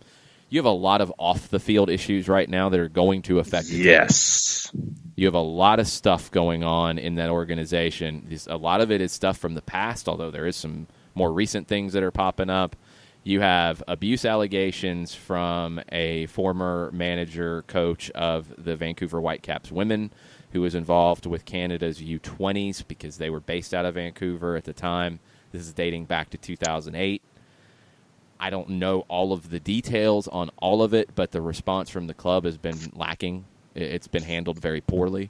That's a word to use, yeah. All over it. The supporters groups are all over it, and it's starting to have an effect. Their average this season is 22,950 in the stands. 2018, they averaged 21,946. Their last match, they had 17,000. Now, is that a short blip, or is that to do with all of the issues going on around the team off the field that have nothing to do with Mark Dos Santos or the current roster? Maybe. We'll have to see how that plays out over time. So keep an eye on Vancouver. Historically, they've had a very loyal support, and they've watched some bad soccer over the years. Just like you give Orlando credit, you give Vancouver's fan base credit. LAFC's number 8. Fun team to watch right now. They're 2 years in. They're looking like a title contender in 2019. No surprise they're in your top third in the league in attendance. Any issues with any of the top 8? Now, the Vancouver thing is a complicated one. It has a whole bunch of layers to it. Yes. We know that's an issue. But any issues with the top 8 in terms of bad markets, bad fan bases, they're not doing things right, whatever. I think all's good in the top third of the league. Yeah, short of the product on the field in Orlando and what Mark Dos Santos is developing in Vancouver. In Vancouver, we talked about the massive subplot there. So for me, I would just sit there and wonder how much faith and trust the Orlando fan base is going to have in that product before they don't start showing up and then they drop out of that upper third. Well, I mean, and again, that goes back to you can do anything you want, but if the product's bad, and the fans are going to drop. Like, that's just how it is. So Orlando's done everything right up until this point except put a good product on the field. The fans have responded to them doing things right. Now you're getting to a point where, all right, all that's great. Put a good team on the field. Let's do this. Mm-hmm. And that's the issue. I think they're in a spot, though, if they've kept the fan base this long with a bad product, and I don't think this year's going to be as bad as it's been in the past. I don't know if they make the playoffs. I think they should. I think they could. But if they don't, I think you're going to be at least feeling better about it at the end of the year if you're an Orlando fan. I think it's looking more positive. So I don't foresee a drop out of Orlando in a major way, unless things just head south that we don't see. All right, middle 8. NYCFC leads the pack. 21,000 this year. They averaged 23 last year. It's been a steady decline from the beginning of the club. We know Yankee Stadium has an impact on that. It's not a great place to watch a game. They have put a good product on the field historically. They haven't gotten over the hump, but they've put a good product on the field. Lately, you've had some issues with Dome Tarrant. Maybe with Matricia and Hebert, you're turning the corner. On the field product, I'm taking a wait-and-see attitude. Yep. Off the field side, you've got to build a stadium, and you got to do it in the next 5 years. Yep. If you don't, I don't think you can continue at Yankee Stadium for another 5 years. And I'm giving it 5, and I know people are going to say, "Oh, it's too long," whatever. Well, but you have to find the site, develop the stadium, build the stadium. It's going to take that long to get to that point. You're going to probably have a 3-year check where it's going to be, look, it's not happening. We don't have a place to build. We need to do something different. And I don't know what that is for them. I don't know if that's partnering with a college that's in the 5 boroughs. I think they have to stay in the 5 boroughs. They can't go and share with Red Bull Arena. I think that would be a horrible look for the team and would kill it off. Yes, no doubt. They can't go play at MetLife. They have to stay in the 5 boroughs. Yeah, because you can't go to Rensselaer. Where I think that didn't they play a match at Rensselaer last year because of scheduling? 2 years ago. But that was a short-term fix. So, yeah, you can't do any of it. Then you're not New York City FC. I mean, that's a whole different ballgame. I'm not even talking that far away. I'm talking like New York teams historically playing in New Jersey. They have branded themselves as the New York team. They cannot do that. But if they don't get something in progress in the next 3 years, and they're saying they're going to have some updates by the end of the year, I hope so. Because if they don't, I don't know what the long-term future is for NYCFC. I just don't. Yeah. I don't think it's a right Yankee there with Stadium. you. I don't think it can continue. Minnesota United, 19,007. They're down from last year. They're playing in a new stadium that doesn't seat as much as last year's did. Minnesota's fine. They've had fans come out for bad soccer for 3 years now. This is the year where they need to make the playoffs. I think they will, and I think they're going to be at least entertaining in the quest to do that. I don't see any issues in Minnesota. No, I'm good with Minnesota, and I think really they just need to work on the turf more than anything else right now. Yeah, it's a new state. I mean, we're not nitpicking now. Let's not do that because that's very easy to get distracted with stuff. Of course, there's little things with everybody that they need to do better. And it's their second match in the new stadium anyway? Yeah, second or third? I mean, if the field was laid in October and you're having problems with it, you're having problems with it. Like, that happens. I don't like it. It's a bad look. That's not going to make fans not come out. We're talking big picture here, and that's not going to change that. Montreal's next. They're 18-6. They drew 18-5 last year. Pretty consistent. Stade Saputo, great venue. I think they do pretty well for themselves in Montreal in terms of being noticed and being talked about. I think the Impact are a good team in this league. I think everything is good in Montreal. And isn't Joey Saputo looking at possibly expanding Stade Saputo on the one end a little bit? You could. I think you have some potential to do some things with it. Again, it's a nitpicky thing. Like, if you add a couple thousand fans, cool. I think you're in a good spot in Montreal. You're fine. You've got the Big O. If you have a big match, you need to play it there. You've got some potential to do some things. Montreal's good. Sporting Kansas City, good. That takes us to number 12. 18-4 this year, 19-9 last year. Little blip. You've had CONCACAF in the mix as well. Sporting Kansas City is a flagship in this league, and there's no problems with Sporting Kansas City. No, I'm good with Sporting and what they've developed, and you know what the fan base is like when you watch it either nationally or you watch it on whatever package you like or on ESPN Plus. Go ahead and get your subscription.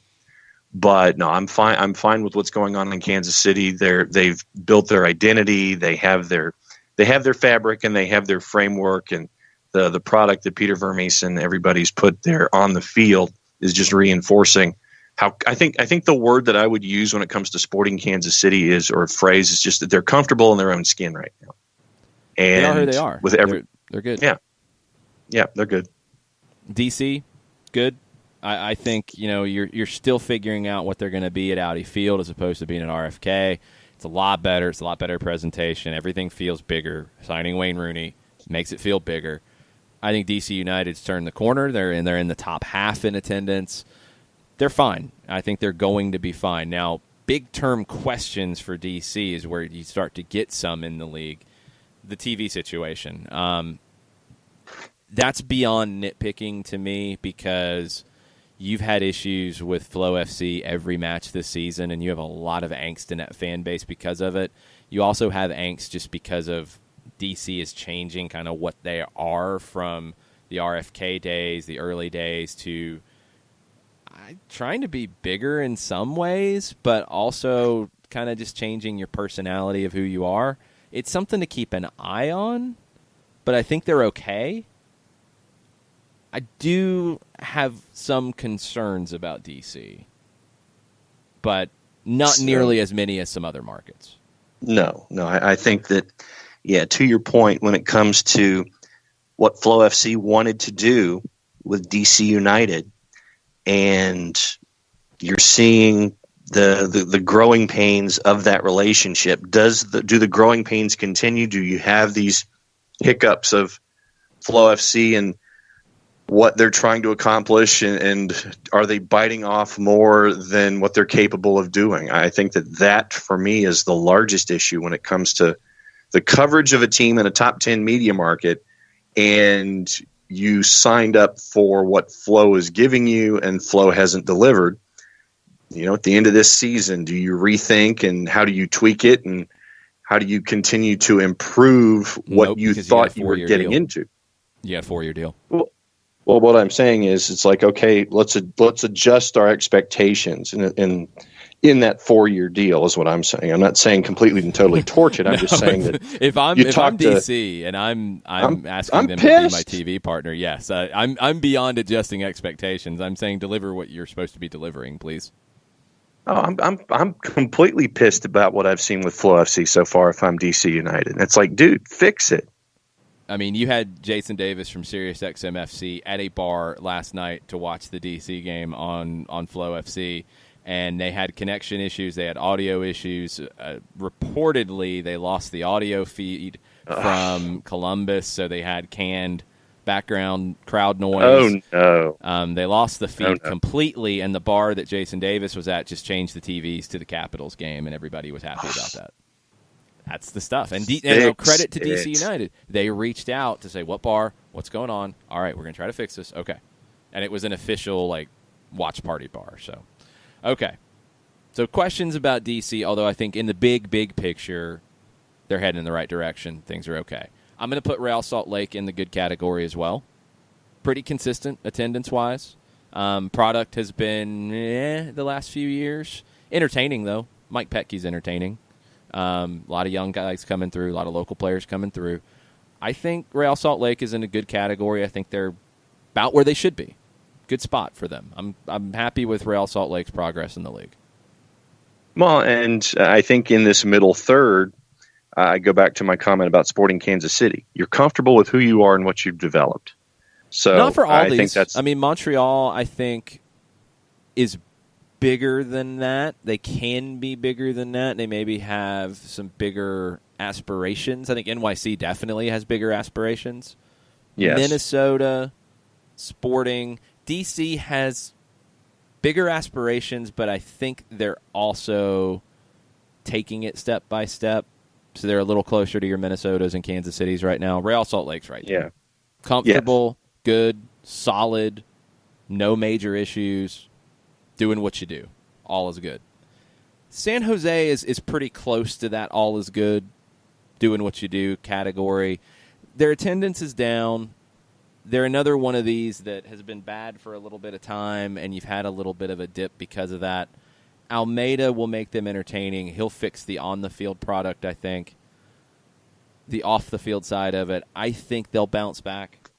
I'm not too worried about San Jose from an attendance perspective. It's down 11% right now. I think that changes. It's understandable. I think over time they'll be okay. I'm not too worried about the Quakes. They have a good stadium, good venue. I think they'll be okay. We're going to stop at 15. That's where we're going to stop it. So there's some questions. Okay. There's some questions. NYC, definite questions. Vancouver's got issues off the field right now. Some smallish, medium-ish things going on with a few teams as we get further down the top 15. We will go from 16 to 24 after the break and get into some of the bigger questions that the league's facing in existing markets right after this. As a business owner, you know that every year brings new challenges and opportunities. The success of your business demands expertise and focus. And Country Financial can help you keep that focus by helping ensure you have the right insurance protection in place to meet your goals. Jason Wright can help you create a customized insurance plan that has coverages designed just for your business. Give Jason a call at 678-568-6871 or reach him on Facebook at Jason Wright Agency. Coverages vary by state. Policies issued by Country Mutual Insurance Company, Bloomington, Illinois. Got issues with youth or high school sports? Positive Coaching Alliance can help. PCA is a national nonprofit working to transform youth and high school sports so that every child has a positive character-building youth sports experience. PCA provides live and online workshops to train double-goal coaches whose first goal is winning and whose second, more important goal is teaching life lessons through sports. PCA also has workshops for parents and high school student athletes. For more information, please visit positivecoach.org. If you've been hurt in a car wreck, contact my friend Steve Apolensky of Apolensky and Associates. He's been representing individuals for over 30 years throughout Georgia and Alabama. Email him at steve@aa-legal.com or call him 24/7 at 404-377-9191. The initial consultation is free.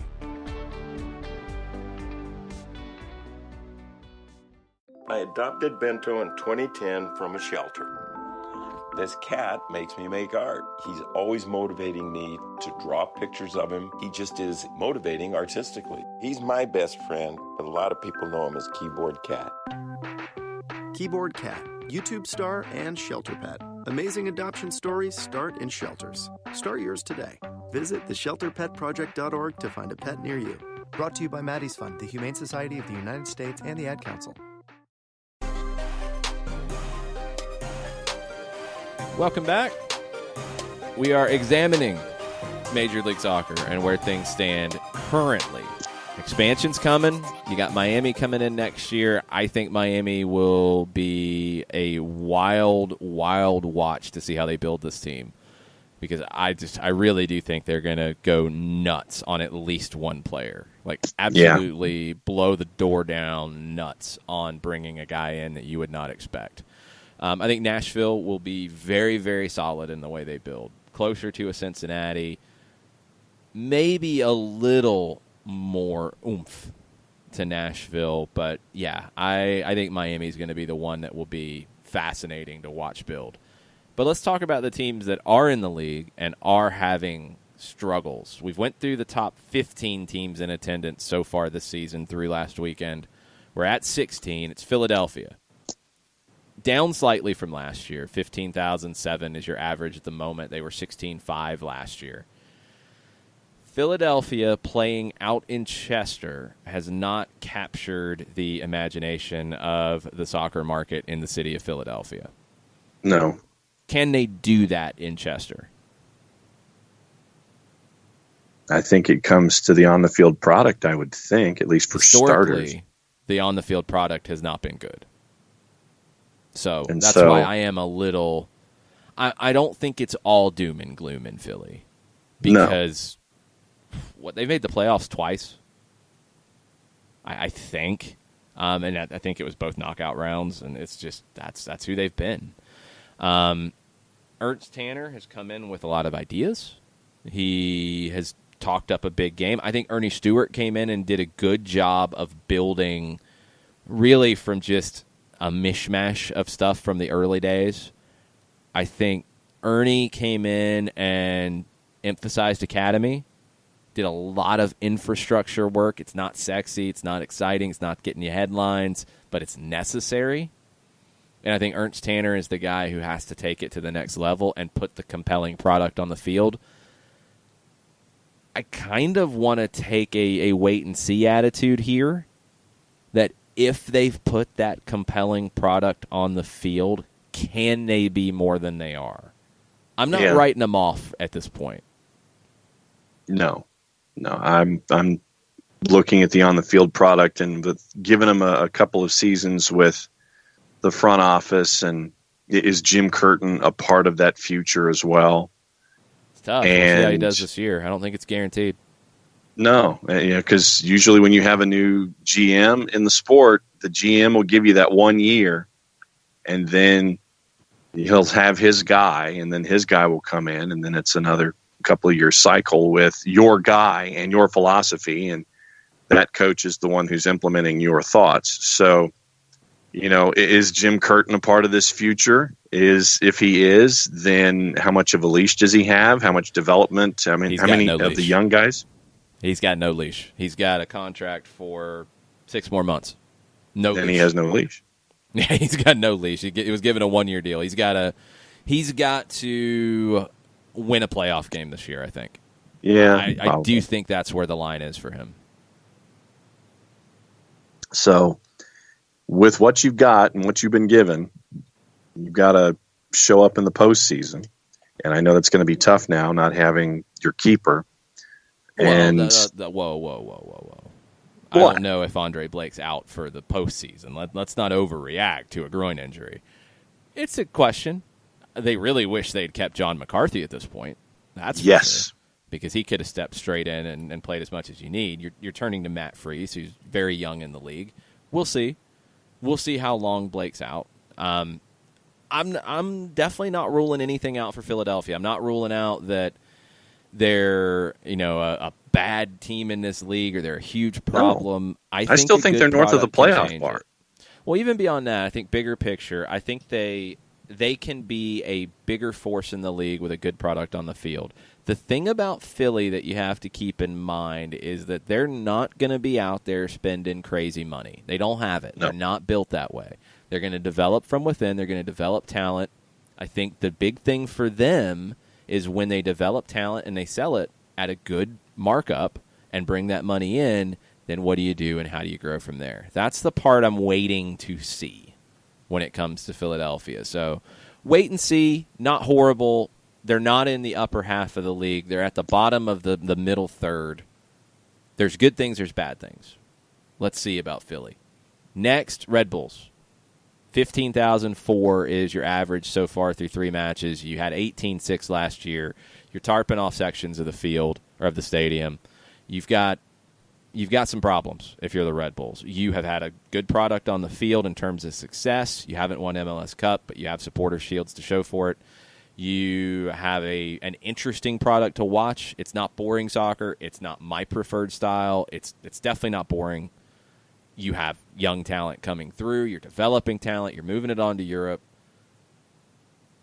I don't know what the problem is for the Red Bulls. I really don't know. They still haven't figured out a replacement for Tyler Adams. Tyler Adams doesn't sell tickets. I'm not talking about on the field. I'm talking about as a product in this league. That's the conversation. Tyler Adams doesn't make a difference in terms of attendance. 3,000 fans did not stop coming because Tyler Adams got sold. I completely refuse to agree with that. I think they have issues connecting with their community.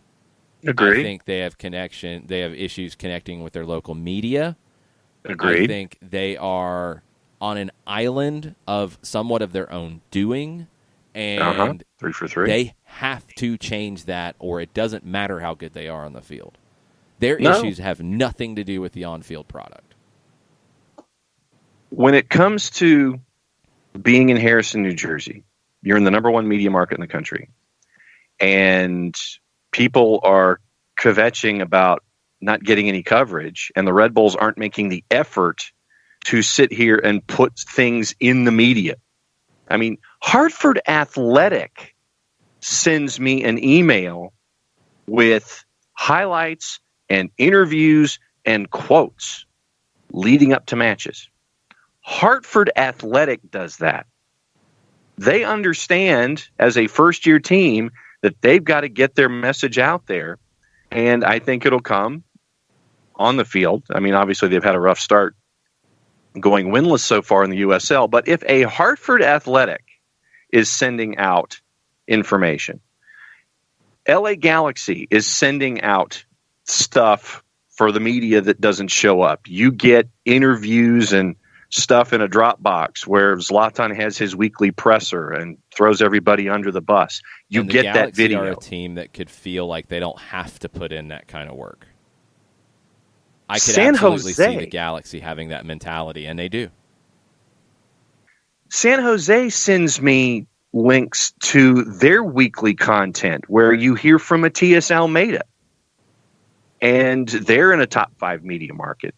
The Red Bulls, for whatever reason, aren't doing this. They're not reaching out to the media, because if you're in Harrison and you have 4 network affiliates who are in New York proper and can't scramble a camera because of how things are these days when it comes to allotting resources to sports and sports broadcasts, and that's another entirely different conversation.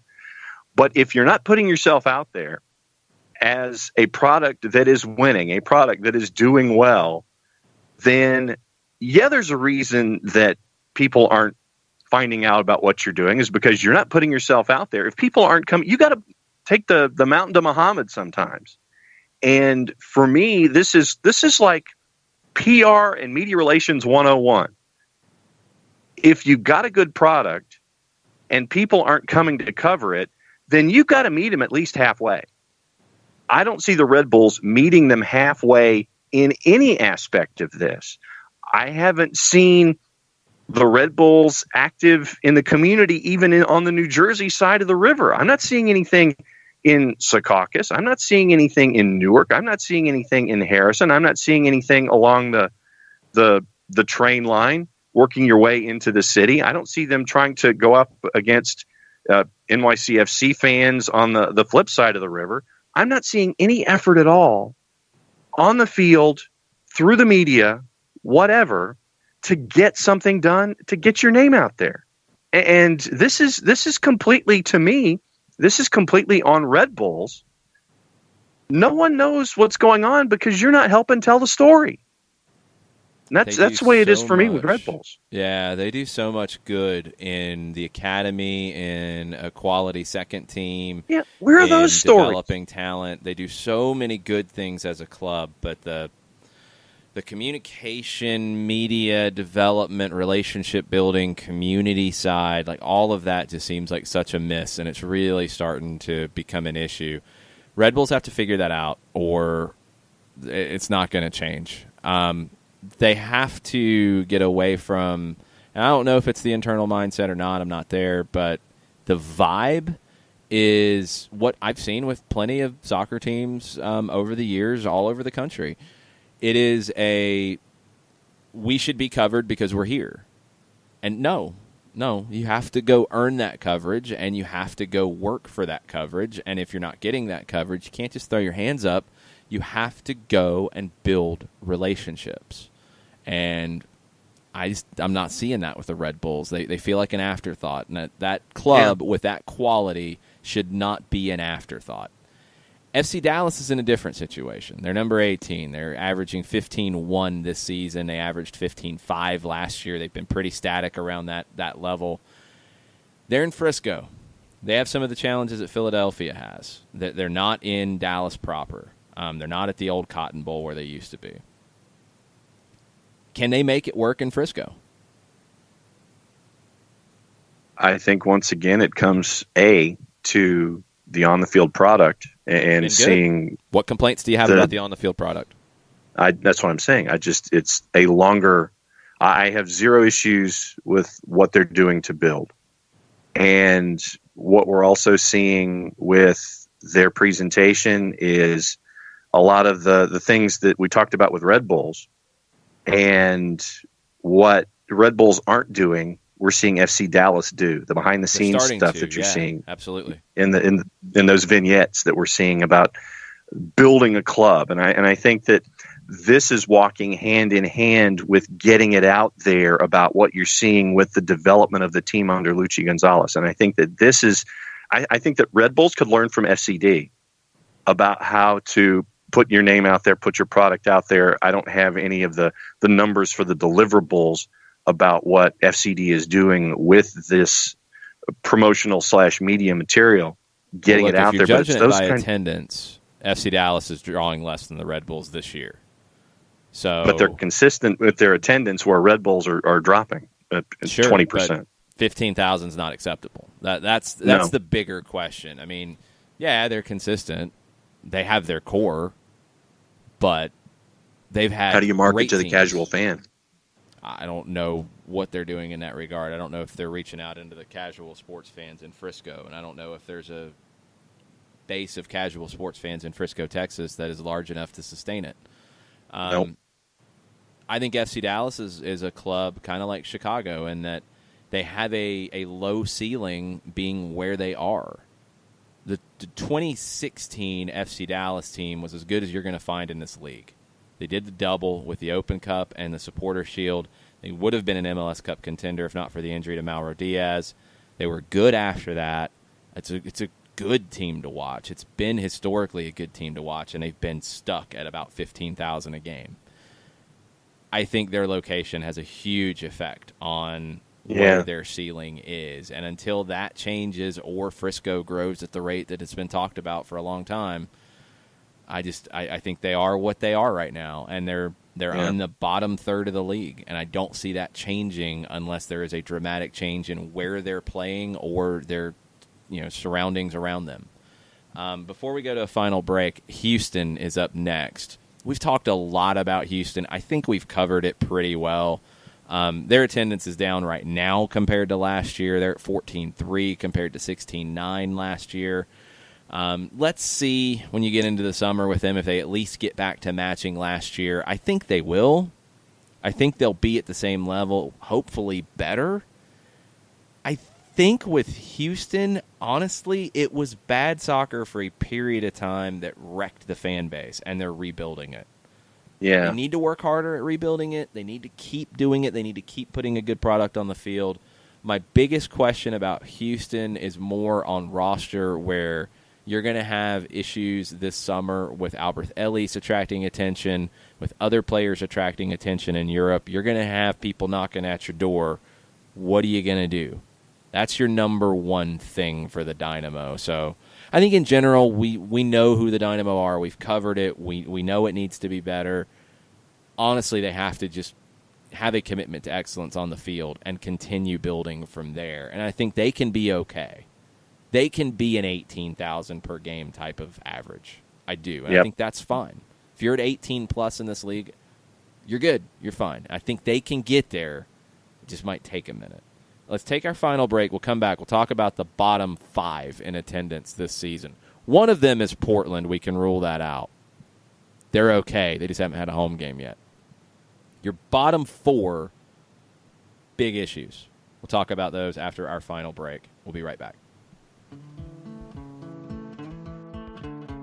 Today's show is presented by Appolinsky and Associates, personal injury lawyers with over 30 years of experience, supporters of Atlanta United, Faction, and Inter-Atlanta Youth Football Club.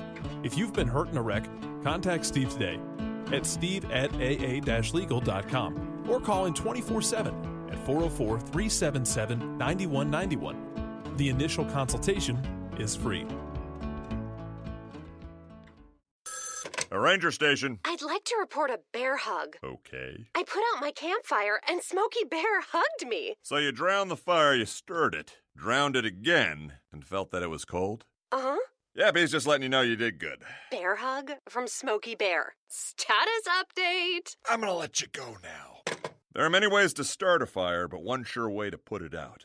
Learn how you can do your part at SmokeyBear.com. Sponsored by the U.S. Forest Service Ad Council and your state forester. We know that every driver is different, and a one-size policy does not fit all. That's why Country Financial offers a variety of discounts, so you get the coverage you need and the savings you deserve. From good driver to good student, multi-policy to multi-car, we've got a discount to suit every driver. Call Jason Wright at 678-568-6871 today to see what you could save. On Facebook at Jason Wright Agency or by phone at 678-568-6871. Discounts vary by state. Policies issued by Country Mutual Insurance Company, Country Preferred Insurance Company, or Country Casualty Insurance Company, Bloomington, Illinois. Every hiring manager knows that a company is only as good as the people it's made from. So where do you find the best people? That may surprise you. Meet the grads of life, young adults of unique determination and experience, an ideal fit for your company in an entry-level position, internship, or even mentorship. They might not have every qualification you typically look for, but they're exactly who your company needs. This is talent worth knowing about. Go to gradsoflife.org to learn how to find, cultivate, and train this great pool of untapped talent. Brought to you by the Ad Council and gradsoflife.org. Final segment, stoppage time. Soccer down here. We're going a little long today. It happens. Stoppage time. We just talked. Yes. We're just talking still about the league and what's going on in the league. And now we're to the problem children of the league. The bottom four in attendance so far. We're pulling Portland out of it. We know Portland's fine. They're adding 4,000 seats. They've sold most of them already. You're going to be at a 24,000, 25,000 a game average in Portland, max capacity. You're good. Everything's good in Portland. All right. New England Revolution are next on the list at 20. And by the way, about Houston, I still think if you sign a major Mexican player, your attendance dramatically changes tomorrow. Chicharito. You've got the location. You've got the stadium. It is a very simple thing. Invest in a player that's going to drive the people to go buy tickets, and you're good. You'll be fine. New England Revolution are up next. 12,920 is your average through 5 matches. That's not including last night's debacle at the gate. 18,347 was your average last year. That's a 30% dip. Ugh. It's short-term numbers here for sure, but this is year after year of declining on the field, and it is definitely showing when you dig into the New England Revolution. You also have the fact that you're not playing in the city center. That has an impact on it. I think it has a more dramatic impact on you when you're bad, and they're bad, and they've been bad, and it doesn't look like they're getting better anytime soon. Nope. They have talked about building a stadium in Boston. They have. And I do think they need to do that. Mm-hmm. But I don't think that fixes everything.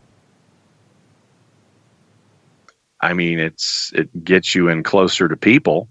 I mean, you're halfway between Providence and Logan and downtown Boston right now. If you put a bad, awful team, if you put this team in downtown Boston, people are not going. No, they're not. You've got to improve the product on the field. I mean, the Bruins right now are in the second round of the NHL playoffs. We know what the Patriots have done. Celtics playoffs. Red Sox, we know what they've done. You're an afterthought in Boston right now. You're a line on a balance sheet, and people are running their mouths on you in social media about how your coach should be fired and your goalkeeper may cease to exist after what happened last night with the howler that he gave up, which was goal number 1 of 3. But it is a mix of awful on the field product and awful location. And if you're just not good, people aren't going to go see you in the first place in a market that has that much success. And people will go see college hockey before they'll go see the Revs, and college hockey will sell out at TD Garden. This is just a mix of A plus B, and it's bad A and bad B, and that's just bad C. That is choice D, all the above of awful right now for New England. But here's the thing about New England that does have to be factored in. 2018, first off, which was a bad year. They drew 18,000. 2017, they drew 19,000. 2016, they drew 20,000. 2015, it was 19,600. 2014, when they were a runner-up in MLS Cup, they drew 16,600. They were coming off some down years. So you saw, coming off of an MLS Cup, you got a bump. Go back to the glory days of the Revolution when they were competing for championships on a regular basis. 2002, they averaged 16,900, but they drew 62,000 to MLS Cup. You get into the years where the league was really struggling, New England was struggling, but they came out of it in 2007 when they were in MLS Cup again. They averaged 16-7, 17-5 in 08, dip in 09. They've had some fluctuation, but they've had those years where, okay, you can see that a good product has an effect for the revolution at the gate. But a bad product or years of a bad product, and you're in the 12s and 13s and 14s in attendance. It's very volatile. You got to put a winner on the field in Boston and in New England, period. Yep. You have to. You're just not going to be able to make it work if you don't. And you won 17 games in 2014 and went to the MLS Cup final. 2015, you won 14. 2016, you won 11. 2017, you won 13, but you were 7th in the East. 2018, you were 8th in the East. You won 10 games. That is a slide. Mm-hmm. Number one thing for New England is you got to put a better product on the field before even building the stadium. The stadium isn't the panacea for everything, because if you invest hundreds of millions of dollars in a stadium but you put this team in it, you're done. You're screwed. It ain't working. Chicago. We've talked about Chicago, and we know where Chicago stands, and they're talking about Soldier Field, and we know that that's a possibility here. I think they are addressing their issues. Yeah. So I'm going to sit and watch how they address them. It sounds like they're not rebranding the team, which is a good move. Yes. Glad they're not doing that. But Chicago's at the bottom, 11,298. That's down 24% from last year's bad number of 14.8. Let's see what Chicago does. If they're at Soldier Field next year, and now they've added Nicolas Gaitan, it's a better product on the field. It's not great. It's better. And they play in a better spot. Chicago could have a nice bump. I don't know if Soldier Field's the long-term solution. That's probably a long-term answer. But they're not going to work having bad soccer in Bridgeview with all of the other issues they've had that have affected the perception of that team. They need to do something to shake it up. Going to Soldier Field is that. I think it's a good step in the right direction. Columbus is right ahead of them. They're making steps in the right direction. They're building a stadium downtown. They have new ownership. We have to see it play out. But 12,200 is unacceptable. That's actually down from last year. 12.4 is what they did last year. All of the movement of Save the Crew, I don't know what's happened to galvanize this group right now. I don't know where it is. I do think being downtown will help them. I do think as their new ownership invests in the roster and starts to add more dynamic, big-name players, they have the potential to really jump up. And I do want to see this ownership realize that potential. But, man, it's hard to argue some of the things Anthony Precourt said about Columbus as a market when you're seeing this. And to your point, I hope that we've seen what the Haslams are doing with the Browns. And you hope that the legal issues that the family had are behind them when it comes to their non-sports businesses. But being good stewards in the state of Ohio, I give them full credit for this. Yep. Now that you've invested in picking them up and taking them away from Anthony Precourt, it's that next step. And building that downtown stadium. I mean, we know what having Nationwide Arena means to the Blue Jackets. And we've seen what being in the center of town has been able to do for a product that is winning and is winning playoff series for the first time ever in franchise history. So as they go up against the Boston Bruins, you get to see the kind of fan base that Columbus can be for its sports teams. And Bartimus Prime says he doesn't have anything good to say about Crew fans. You still don't support your teams for some reason that you fought so hard to save. He says 12,000 a game is embarrassing. It is. For me, it is, and I want to see the Haslams basically back up what they've done. It's like, all right, so you've picked up the Crew from Precourt. And we've seen the plans of the fairgrounds and turning it into practice facilities and community fields and all that kind of stuff, and that's great.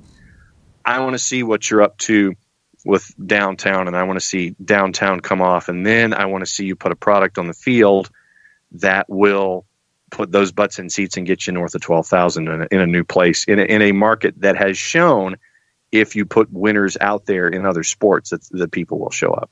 Yeah, but let's be real about it. Columbus the ownership change didn't take effect until right at the end of the calendar year in 2018. So you had limited time coming into 2019 to do a lot, to re-energize. You also had front office staff go to Austin. You had front office staff that had worked for Anthony Precourt that he took with him to Austin to launch Austin FC. That happened too. So it's been a consolidation kind of time period for Columbus. That's an issue. It is. But I do think that the ownership group absolutely deserves that benefit of the doubt.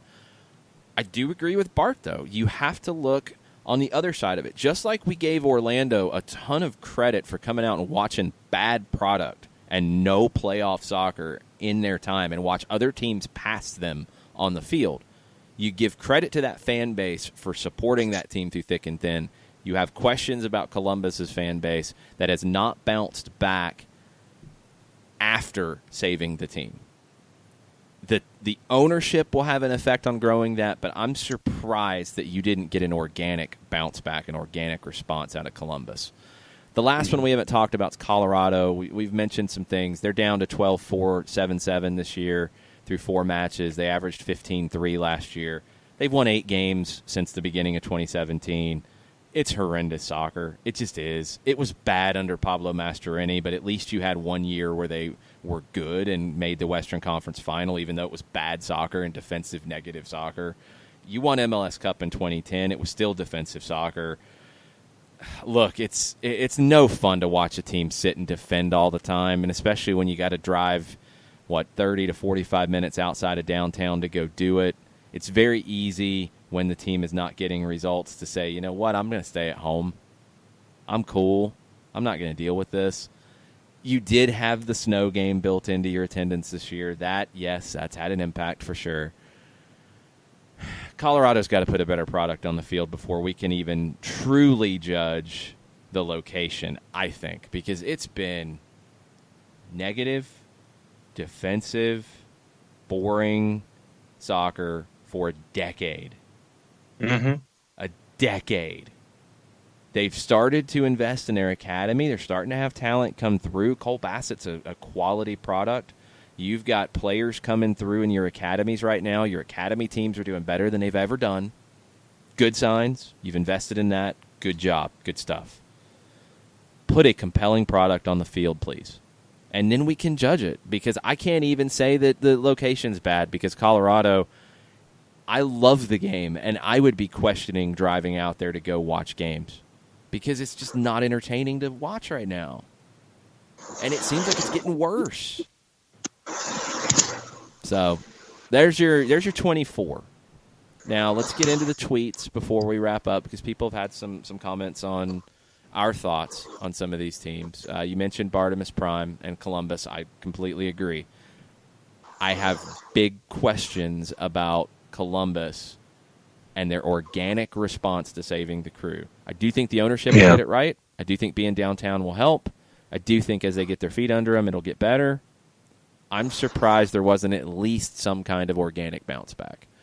Thomas DeWin about Dallas. I've always said that downtown isn't the right answer for every market, but Frisco isn't just not downtown. FCD needed to be in Arlington or similar area between Dallas and Fort Worth, not north of Dallas. They cut their potential market in half at least. I don't know the geography of Dallas that well. Joanne also said that the Frisco location is now locked in nearly permanently thanks to the Hall of Fame. I will never understand the decision to put it there. I think it's just a check. I think it's money that put it there. The Hall of Fame was in a set of boxes in a warehouse.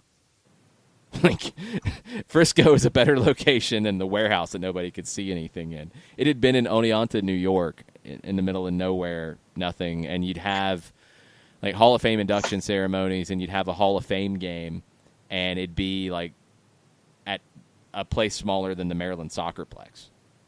I mean, I remember watching some of those games when Fox Soccer Channel would have it, and it's just really? It's better than it was. It's not good. I do agree that they're kind of locked into Frisco. It's a long way from Dallas. Can they make it work? Yeah.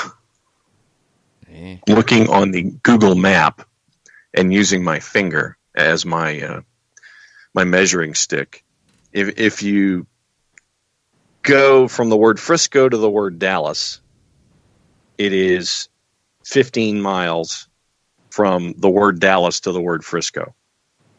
So that's just getting from city limit to city limit. So that's a haul. And if you've ever driven Dallas traffic, that's also not fun. Yeah, I've been a passenger in Dallas traffic, and it wasn't fun. No, so you're dealing with Dallas traffic, and you've put yourself basically due north of Dallas. You've X'd out anything from Fort Worth that could happen. So you're looking at 25 or 30 miles from downtown Fort Worth to downtown Frisco, and you've aced yourself out of a decent percentage of folks who could come to matches. I mean, yeah, you're close to Denton, which gives you North Texas, but when it comes to, it's on the other side of the lake. But I mean, you've isolated yourself with the Frisco site, but I think you're stuck there. I really do. Yeah, it's looking that way. Dallas is one, the product on the field has been good, and the attendance has not been, and I do think the location has a big hand in that. Tafka is working on an article, but Tafka's had lawyer duties to take care of, so that does take priority. But yes. Tafka said, so much of the issue, I think, is that clubs don't feel a connection between their desire for profit and their competitive performance. There are ways to fix this. I agree. I think Dallas is not that club because their competitive performance has been good. There are clubs like Colorado that I can't even judge the location because the competitive performance has been bad. The competitive quality has been bad. If you're looking at it from a quality perspective, it's not entertaining. If you're looking at it from a performance perspective, they haven't been winning. It's bad. You can't even judge Dick's Sporting Goods Park and being in Commerce City until you have something better to watch. Flat out. Red Bulls and Dallas are two that the quality, the success has been there. The attendance has not. I have very different questions about them. Philadelphia hasn't put consistently a good team on the field. New England, in the last 5 years, has not put a good team on the field. I do think the number one priority for an ownership group is invest in the product that you are selling. If you do that, then you can judge, okay, now what is not connecting? Now what is not there? That's kind of where I'm getting with it. If the product on the field's not good enough, then that's number one issue. It should be number one issue for all of these clubs.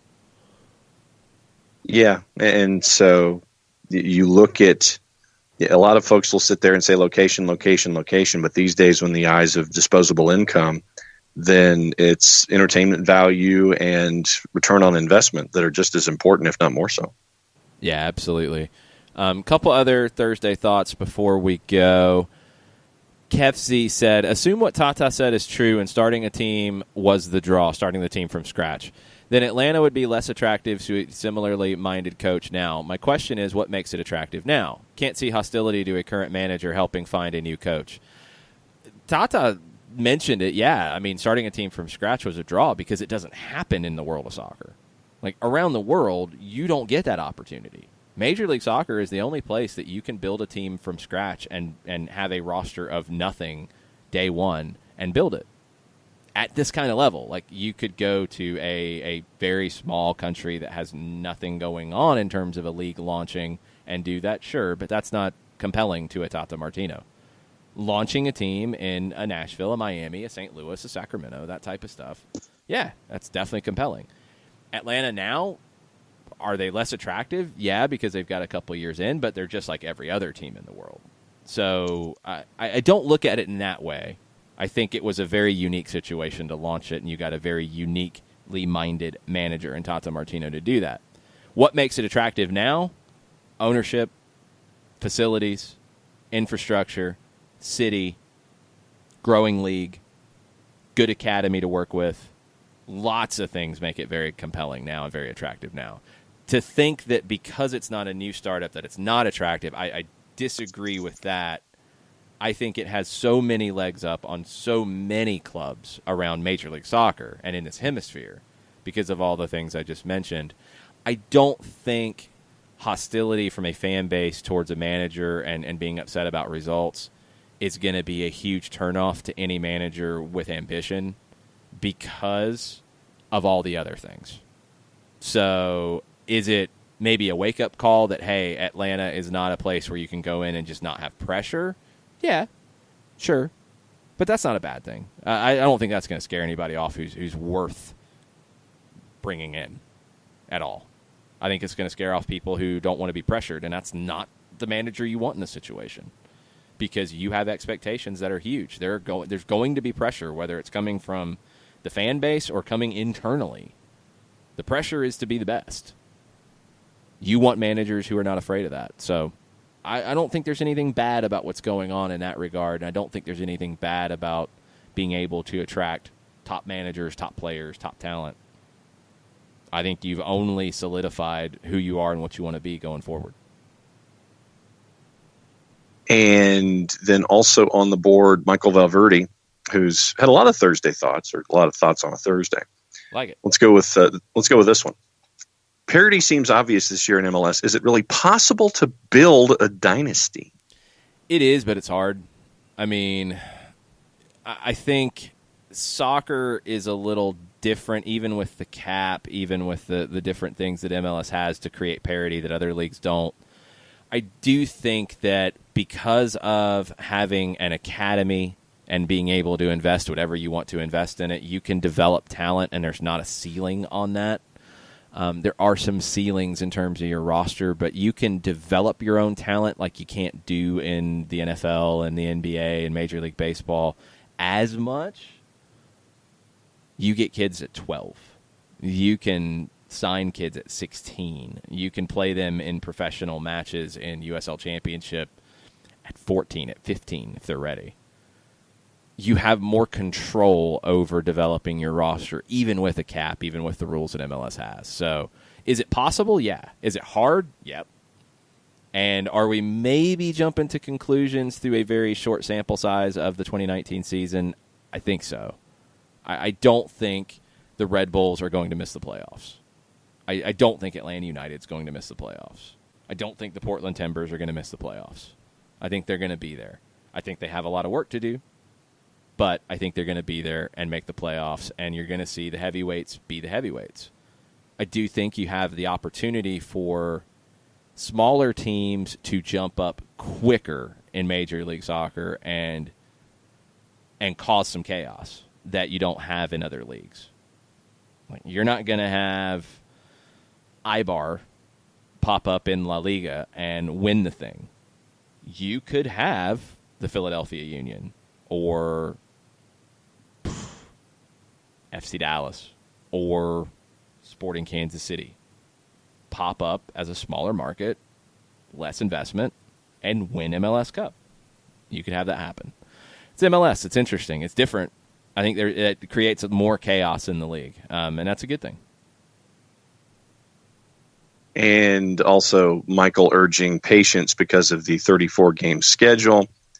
Early hype and panic puts butts in the seats, but it's a 34-game season, way too early to call anything in MLS. Atlanta United will be there in the playoffs, agreeing with you. No team will want to face them.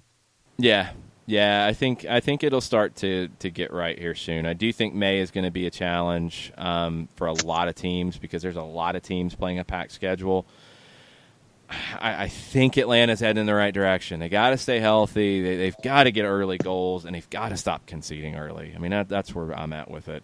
We'll get more into what they have to do on Saturday to defeat the Colorado Rapids. We'll talk about that tomorrow on a Five Stripe Friday preview. Mike Conti joins us. Doug Robertson joins us. Packed show tomorrow. Let us know what you're thinking about specifically when it comes to Atlanta and the Colorado Rapids for tomorrow's show. We'll start at 9 a.m. Thanks, everybody, for listening. We appreciate it. Thanks for all the great Thursday thoughts. Thanks to Felipe Cardenas for joining us. Mucha plata, y'all. Mucha plata.